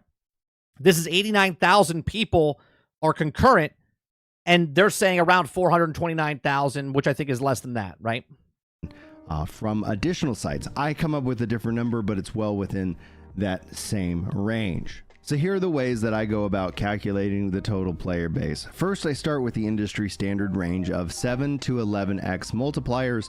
We talked about this a little bit yesterday, right? The 7 to 11 average. On the average concurrent. The second way is I look at the total hours played divided by the average play time, which tends to give me a number smack dab in the middle of that range. Now, granted, things are changing and things are moving, and my original... all the time, right? Again, I said this yesterday. If something's really good, like I put a video up and it does extremely well in the very beginning, well, projected-wise, it could be millions of people, right? But then it tails off and time passes and time continues moving and less people watch it the next hour or more people watch it the following hour, and it constantly fluctuates, so it goes down and up. So it's not just a official, well, it sold this many, so it's going to sell that many. Estimates actually calculated the range from just under 500,000 to a little over 720,000. But with the numbers coming in this weekend and as everything looks, it actually is closer to 400,000 to just under 700,000. So we're going to be... That's on PC. So he's saying that they sold about 700,000, between 460 to 700,000 copies. And we're going to be using a generous number. Here. I think it might be a little too high at this point. We're going to be looking at 720,000 units on Steam and how this then translates over to console, because it's not one-to-one, but it's a definite heat map, and we do have some insight into console numbers as well. So first and foremost, this is also right in line with what Game Analytic has estimated, and remember, I'm being generous to try and overestimate sales. because we're going to also later in this video talk about refunds, because there's a chance that it's much worse than we think. Now, what's important to remember is this game has taken over 8 years to develop. And right, 8 years to develop. They redid a whole bunch of stuff in the game. It used to be a live service game. It used to be a multiplayer live service game. It was almost like Anthem, but in the Dragon Age world. They had a completely different story. They had a completely different team. They fired people. They changed the story. They brought it back. I believe they changed it twice, if I'm not mistaken. We're going to estimate some of the development costs based off of Dragon Age Inquisition, but also the fact that 8 years, multiple restarts, has definitely cost the company probably more than what we're going to estimate. But let's focus in on what revenue was generated first, so we can see how clear a difference this will end up being. Taking the most generous number of 720,000 units. Because they also could do this, right? They could also do this as a business. I don't think anyone will bring this up. Let's say they were making Dragon Age Dreadwolf, okay? For the company is putting money into Dreadwolf. Dreadwolf is the game that they're making. But then they decide that we're stopping Dreadwolf and we're creating Veilguard, okay? So let's say they did 2 years, 3 years of Dreadwolf, okay? Even though it's production in the team's working on Dreadwolf, and they changed to Veilguard, EA says, we're paying the bills for Dreadwolf. Dreadwolf gets scrapped. They just scrap it. Tax write-off. They put it up the thing. And then Veilguard starts, and then they start saying that they've put money into this, and Veilguard is what this is, right? So in the back end, they could have 100 million, 150 million into Dreadfall, okay? And then on this new one, they can have another 200 million on Veilguard. But the combined total that EA spent on BioWare making this stuff is like 400 million. Now, they're not going to recoup that Veilguard, because that's not all Veilguard's numbers. Now, I'm not saying this is what they did. They could be doing this. Or Dreadwolf and Veilguard are combined together. If they are, then this budget's a lot higher than it is. But if they separate the two, because one was a separate game, they canceled it, moved on, tied up, and then started over with Veilguard, then it's a completely separate game behind the scenes. On the PC at $60, this equates to a little over $43 million. And with that number, we can calculate the 30% that Steam will take at just under $13 million, bringing total Steam revenue to $30,313,100. And no, we're not factoring in taxes, just basic numbers. Steam isn't the whole picture, because obviously you have EA Origin, EA Play with their, which we would never know how many people unless they share that number, upgraded tier, and obviously Xbox and PlayStation. So we're going to peek behind the curtain and see what is truly happening. So let's talk about the game development budget. Dragon Age Inquisition 10 years ago had a budget of $150 million. This has led to some to speculate that this game has a bigger budget due to having to start and restart the project over the last 8+ years before releasing the game this October. But for the sake of keeping it simple, let's actually stick with a budget of $150 million for Veilguard. And while you normally spend a ton on marketing... Yeah, but that's spinning it, Jones? You know what I'm saying? So if they report that this is... They're not telling you the other thing that they spent money on. But BioWare and the company that's making the game, they've spent that money. But they'll tell you that just the number off of this, even though they still have to recoup that other money that they've tossed away, right? Like Sony right now needs to recoup the money they spent on Concord. They need to make that money back somewhere. You know what I mean? Marketing, we're also going to just keep it simple and put it at $50 million for marketing, bringing the total up to $200 million invested. Now, the general rule within entertainment and Hollywood is I'm going to rewind that for a take second. The same development budget, rewind that for a and second. you spend that for Veilguard. And while actually stick with a budget of $150 million for Veilguard. You say 115 or 150? It's simple. Let's actually stick with a budget of $150 million for Veilguard.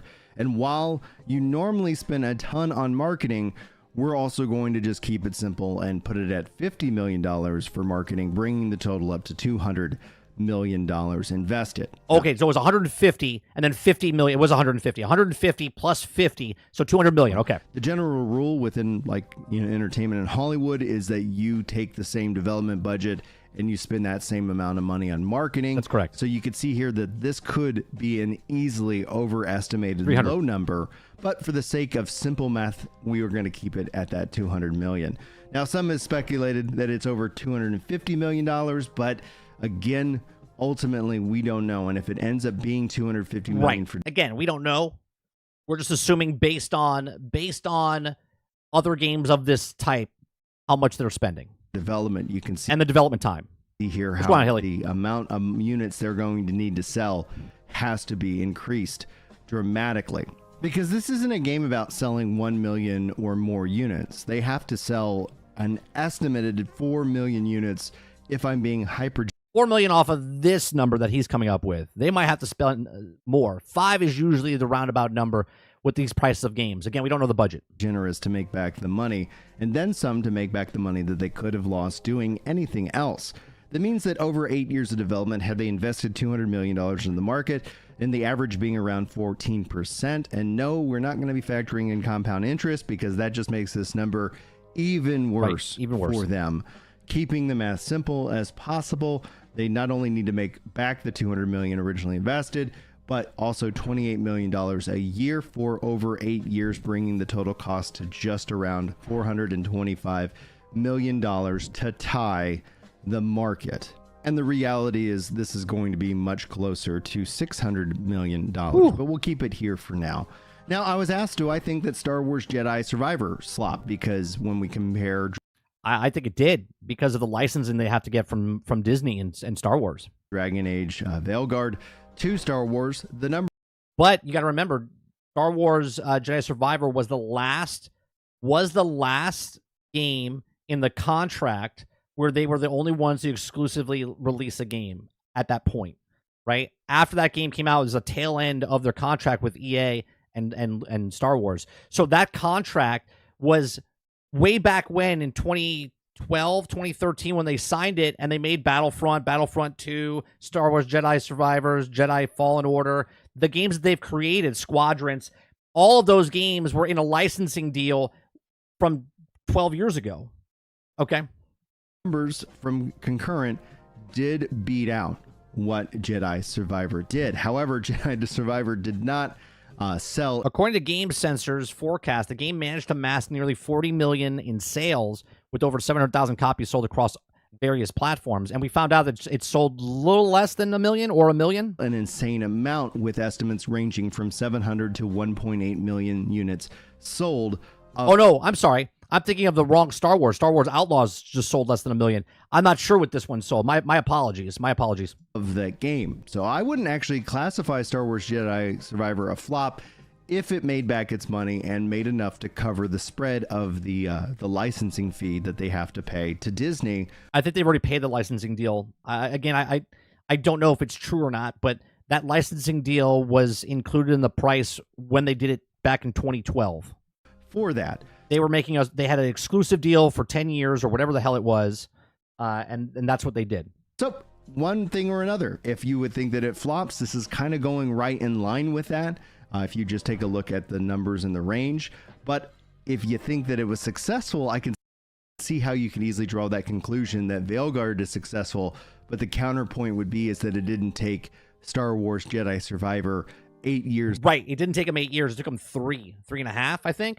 Of development and multiple restarts and a lot of turnover to have that game actually release. Okay, so let's now pivot to the conversation of consoles, because we are looking at just over 700,000 on PC. How is console faring? We're going to begin with Dragon Age Inquisition, having the game reported over 12 million copies sold for that game 10 years ago. And this is where I can easily understand how people get overexcited and misunderstand what concurrency means within the base, but also that Dragon Age Inquisition did not launch on Steam day. Right. So to compare it to other Dragon Age games on Steam is just ridiculous, because this game didn't come to Steam until 6 or 7 years afterwards.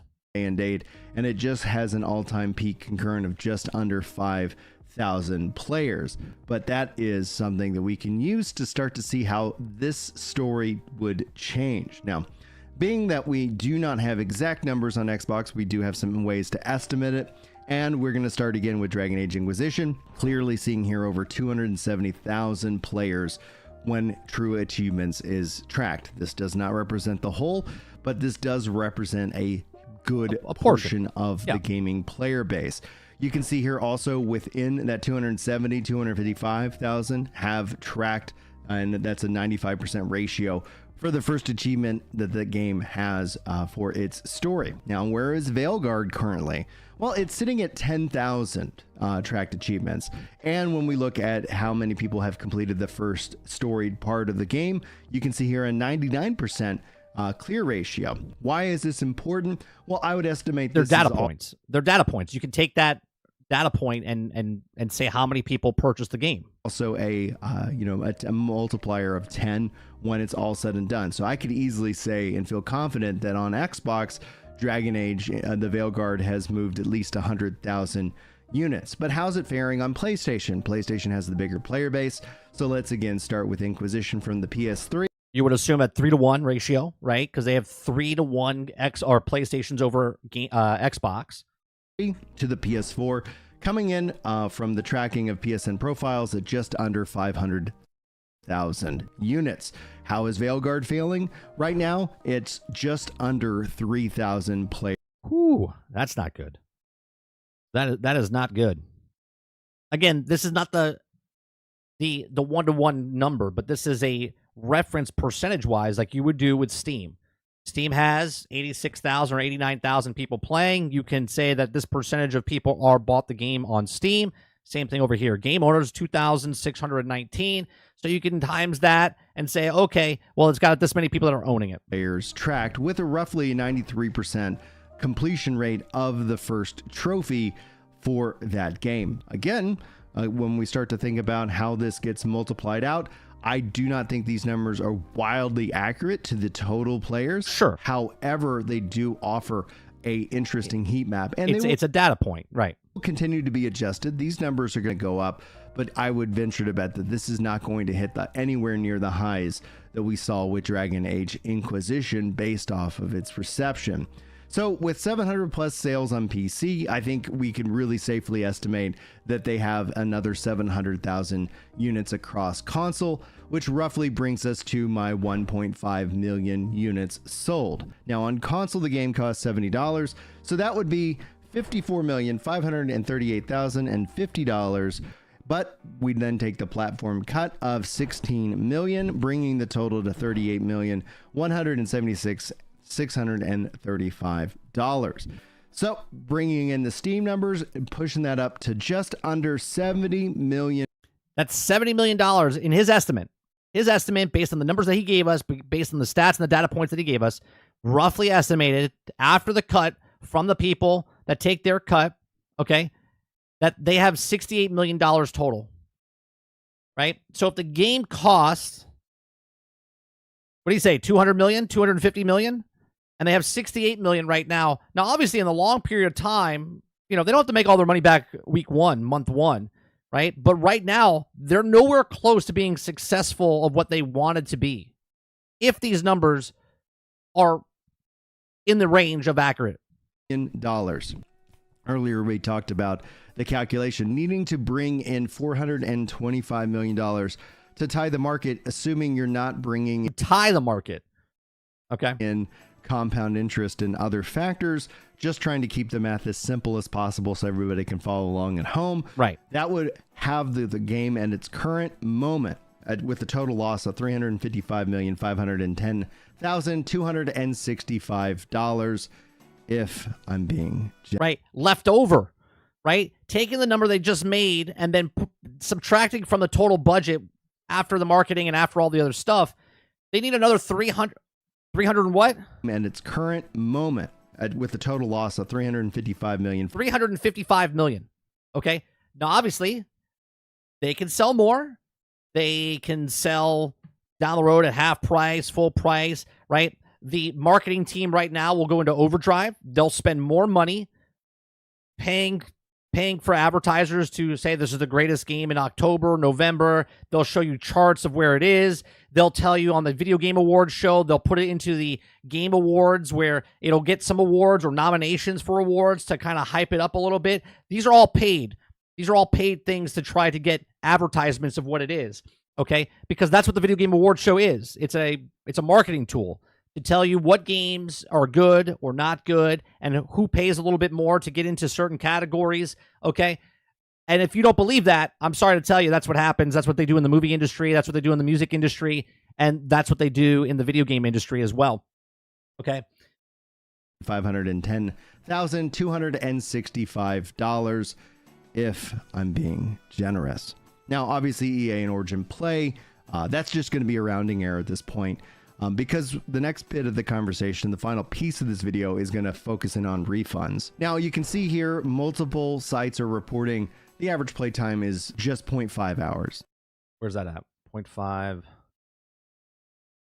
Okay, I see it. This is important to note because I do think that we're going to see a massive amount of refunds for this game, and Steam shares this data with... But that's all of Steam.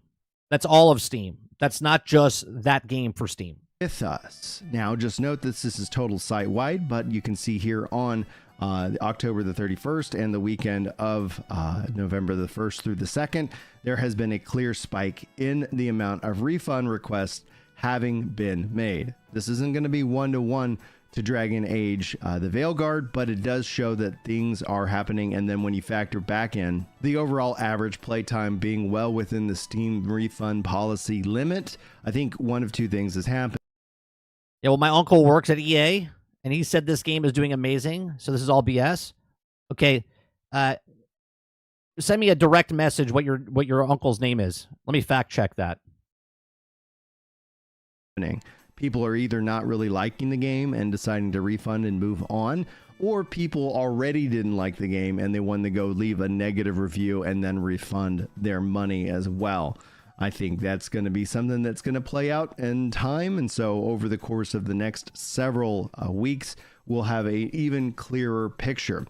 If we get any official announcement or official news from the developers, that will be very interesting, because if they have taken such a bath, I don't know how you could spin it in any other way other than that this game has not lived up to its expectations. Of course not. Of course it hasn't lived up to the expectations.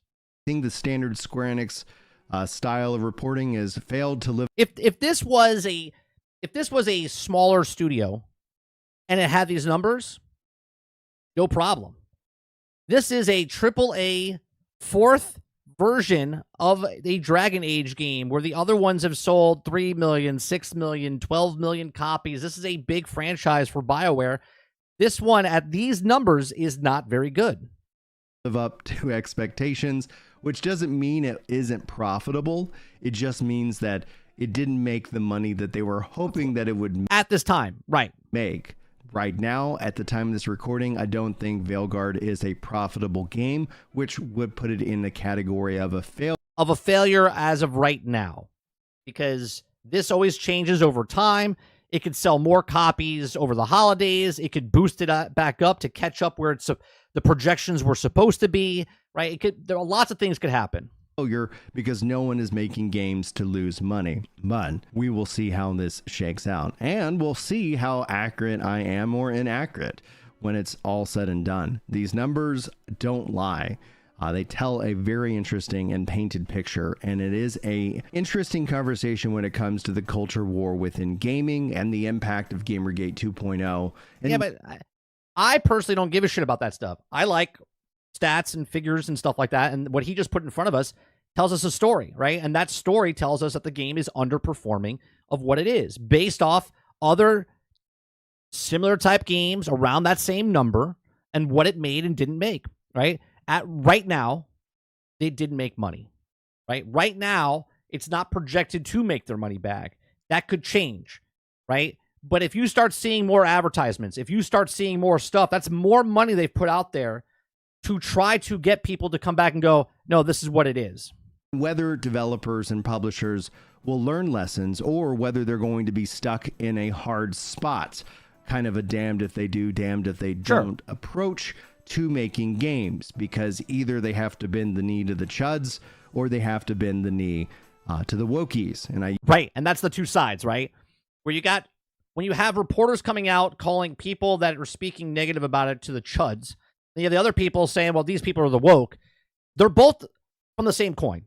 They're both bickering back and forth with each other just because well, I think it's popular, and the other person's like, well, you think it's popular, I hate it to death, right? And vice versa. I hate this piece of shit, and they're like, well, it's the greatest game I've ever had. And this is why I said, take the 9s and 10s, take the 0s and 1s, move them to the side. What's the average person look at what the game is, and that's what the game is, right? Then you can look at the game objectively of what the score is, and then when you play the game, you go, oh, you know what? It has a good story. It doesn't have a good story. Now the game mechanics are not good. They have great game mechanics, whatever it is. Use those terms loosely. We don't want to get into the definitions here because it just means we're going to spend too much time trying to agree on what words mean or what they don't mean. But now I think it's time that we wrap up this video with style, with our message. All right. So we'll leave it there. So check out Ginger Prime. He's got multiple channels. I think that's a pretty level-headed take about numbers, right? All he did was take the numbers that were to us based on other games, based on what they're saying, based on the achievement list, based on all this stuff.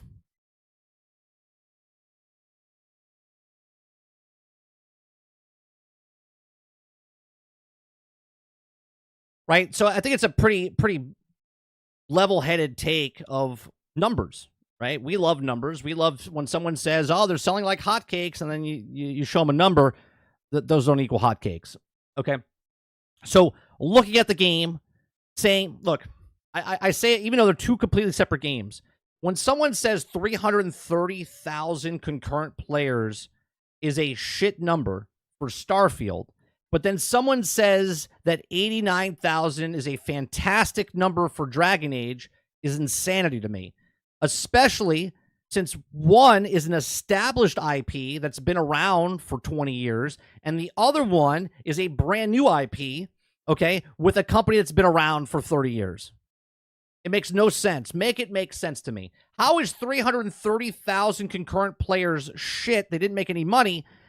And then on the same platform of Steam, 89,000 is a success, and it's amazing. It doesn't make sense. Okay? No one can make it make sense because it's literally just people hating the other side because of what their viewpoints are instead of just looking at the data, right? The data.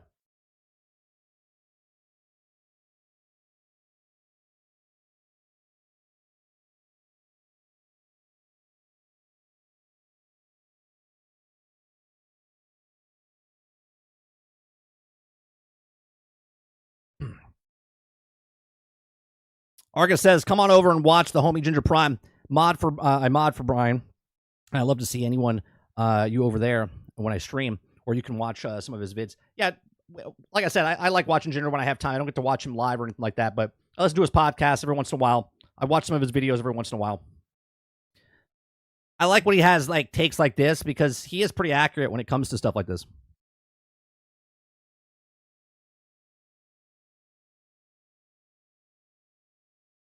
All right, let me put the music back on.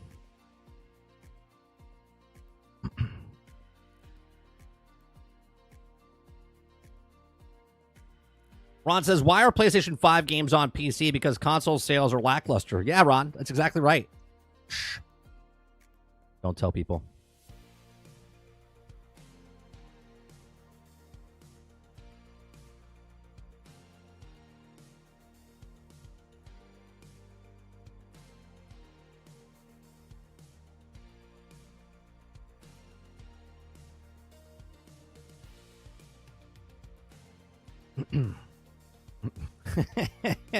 ban Argus for advertising. How dare you? How dare you talk about a person that's been on my stream? We used to do a podcast together on Lono's thing. It was short-lived. It was short-lived, but we did it. He's got a couple of channels. Yeah, if you guys didn't know, I did an interview with him earlier this year. You can check out that video. What happened to the creative director for Outlaws? He probably got moved over to Division 3, Mo, I would assume.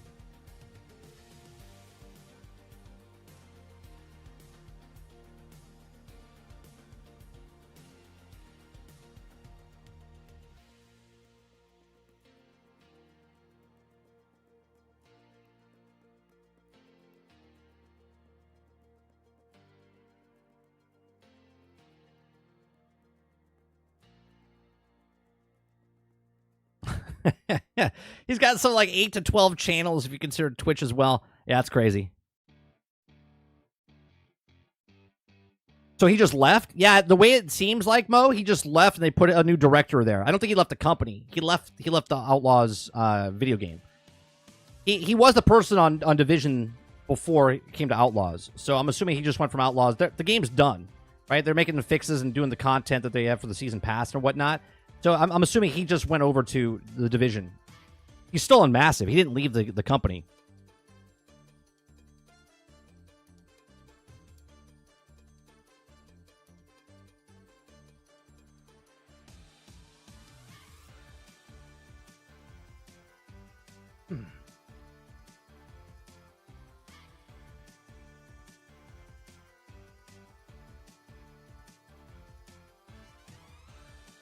Yeah, I know, Argus.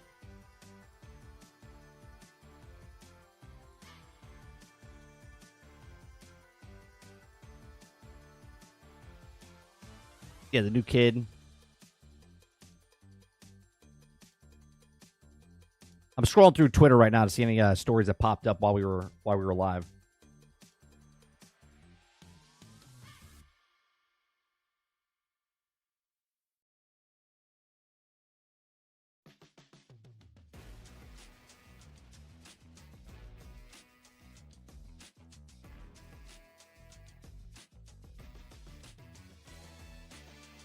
I hate when they show a picture. For a second there, they showed a picture of John Williams, and I was like, John Williams die? No, he didn't. He didn't die. They're just saying something about John Williams.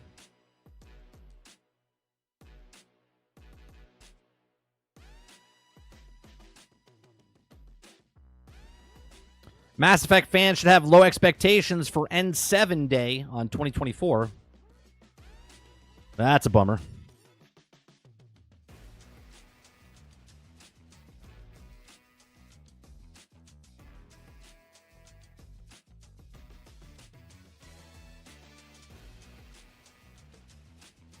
Here's an article.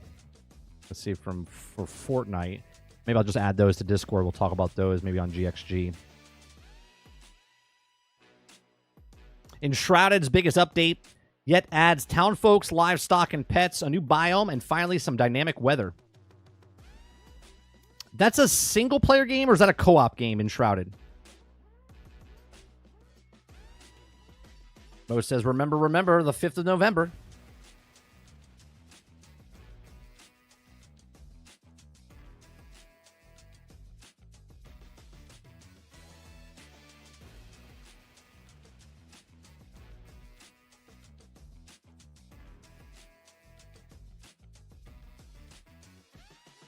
What else we got?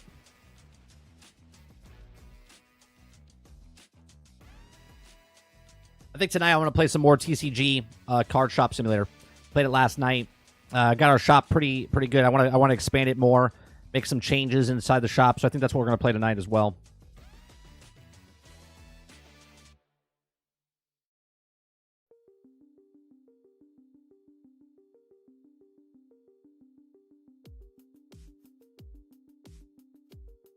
Which looks crazy, Mo.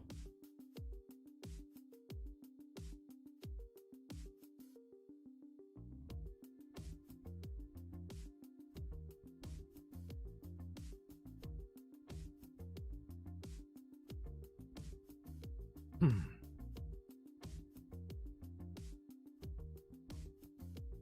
8 p.m. tonight. 8 p.m. Every night. Monday, Tuesday, Wednesday when we're not interviewing someone. I have an interview probably next Monday. I don't know. Actually, let me see if he got back to me.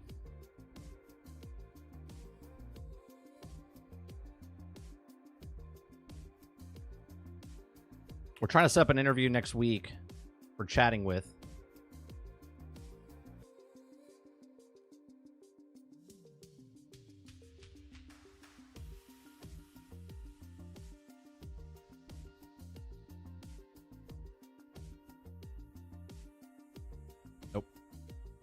Not yet.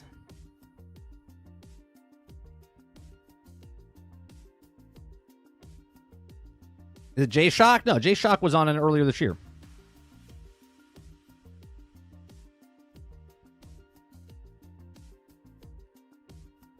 I mean, people could come back, sure. I mean, Kinger comes out all the time.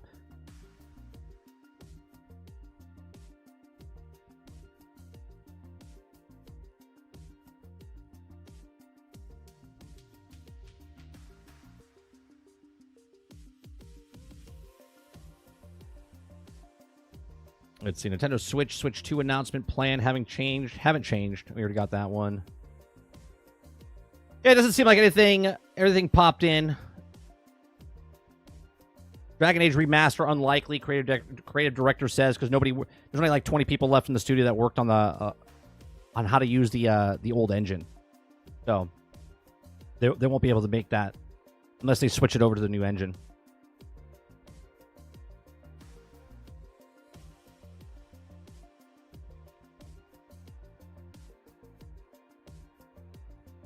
Arca says, I love me some survival games. I've been a survival crackhead for a long time now. It's early Arc survival, evolved, mandatory PvP days hooked me in. I love the survival games, Arca. I love open world survival. I don't do the PvP stuff, but I just love the open world, kind of make my own thing, make my own adventure, you know what I mean? Did you guys answer me about Enshrouded? Enshrouded, is it single player or is it co-op?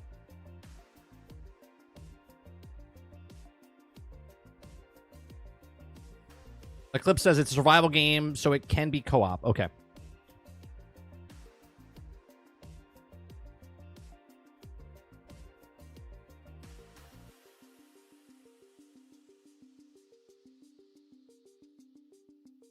Yeah, I saw it. Thanks, Brian. Thanks, Dolphin. Sometimes when you guys speak, it goes past, and I miss it.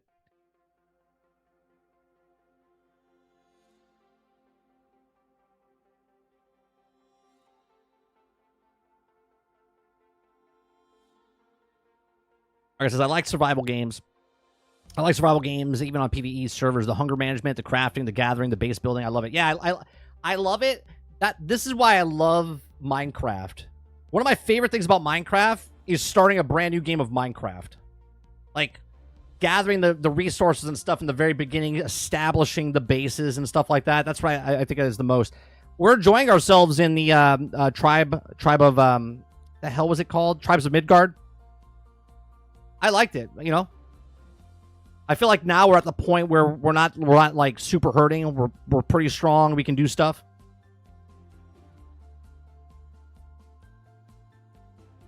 Crowded says all they had to do was keep the things that people loved about Dragon Age and use the IP as a platform to trauma dump and failed. I think the problem with it, again, I don't think it's just the stuff that's been going around the internet with the DEI stuff or the trans stuff. I think the problem with that game is they changed too much. And lots of people don't like change, let alone something that changes so much, where they changed the art style, right? They changed what the game was, right? The dialogue system. They changed way too many things in Dragon Age for people that like Dragon Age to like Dragon Age. V-Rising, kind of like the Tribes game, I think. Yeah, I played it back when it came out. You know who liked that? Fate Walker. Fate Walker loved V-Rising.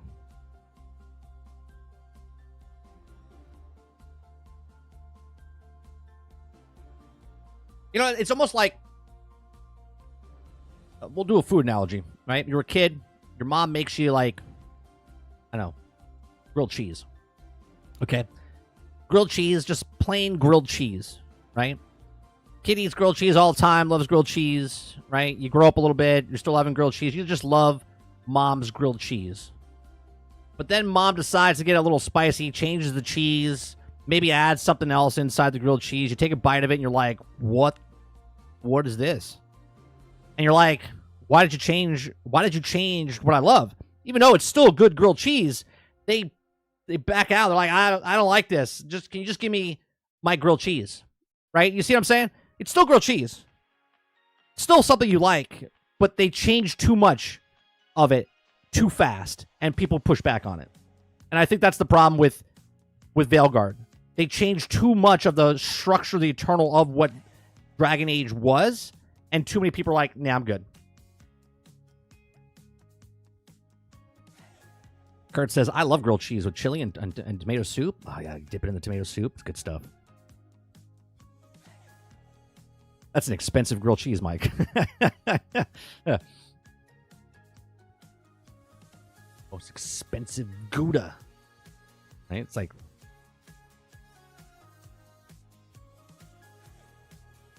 I just tried at the local breakfast shop that I go to this morning. They're having breakfast tacos for the first time, right? The owner went to Memphis, Tennessee, and he had them there, and he's like, I got to make them back here. So I sit down at the counter, and he's like, do you want to try the tacos? And I was like, not really, but sure, right? So he comped me the breakfast because I was the first one to taste it. And it got to the thing, and I looked at it, and I went, I have to be honest with you. I said, it looks good. I said, but it also doesn't look like enough. I said, I don't think you're putting enough in the tacos, right? So I had like a chorizo. It had a little bit of shredded hash browns and eggs, right?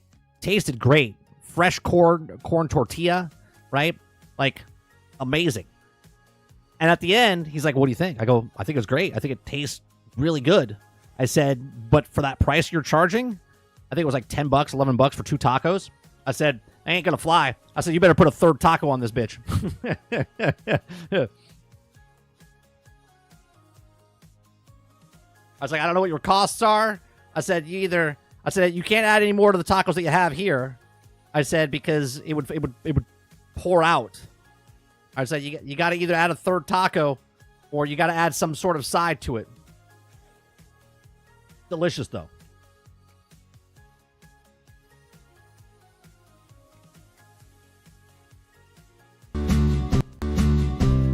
Oh, where I land, I do not know.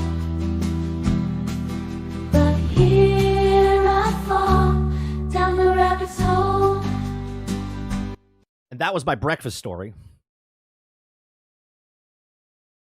Yeah, the tacos were really good. No, it was eggs.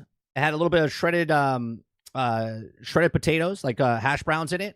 It had chorizo. It had there was something else in there. I can't think of it. There was something else in there. The balance of the taste was delicious. Was delicious.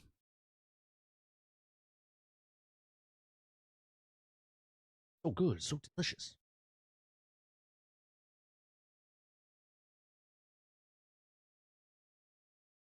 Nintendo lowers annual forecast for after Switch sales fall 31%.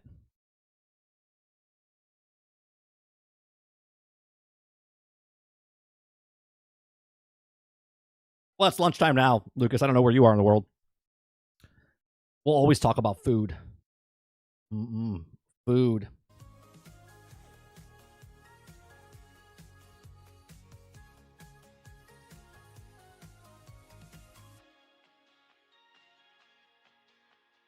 All right, it's 12:10. I don't have any other stories that I want to talk about. So what we're going to do is, I think we'll call it a morning. We'll call it a morning, and then we'll come back tonight, 8 p.m. Eastern. We'll talk about some TCG, or we'll play some TCG Card Shop Simulator, expand our store, maybe hire a second employee or whatever or whatnot. I appreciate everyone coming out, hanging out with us. If you like it, hit that like button, hit that subscribe button. If you'd like to go above and beyond that, become a member as little as $5. We do live streams. We do uploads. We do. I have an upload I'm going to do. I think I'm going to put up that printer one, the subscriber one, or I'm going to put the Greg Miller one up later today. So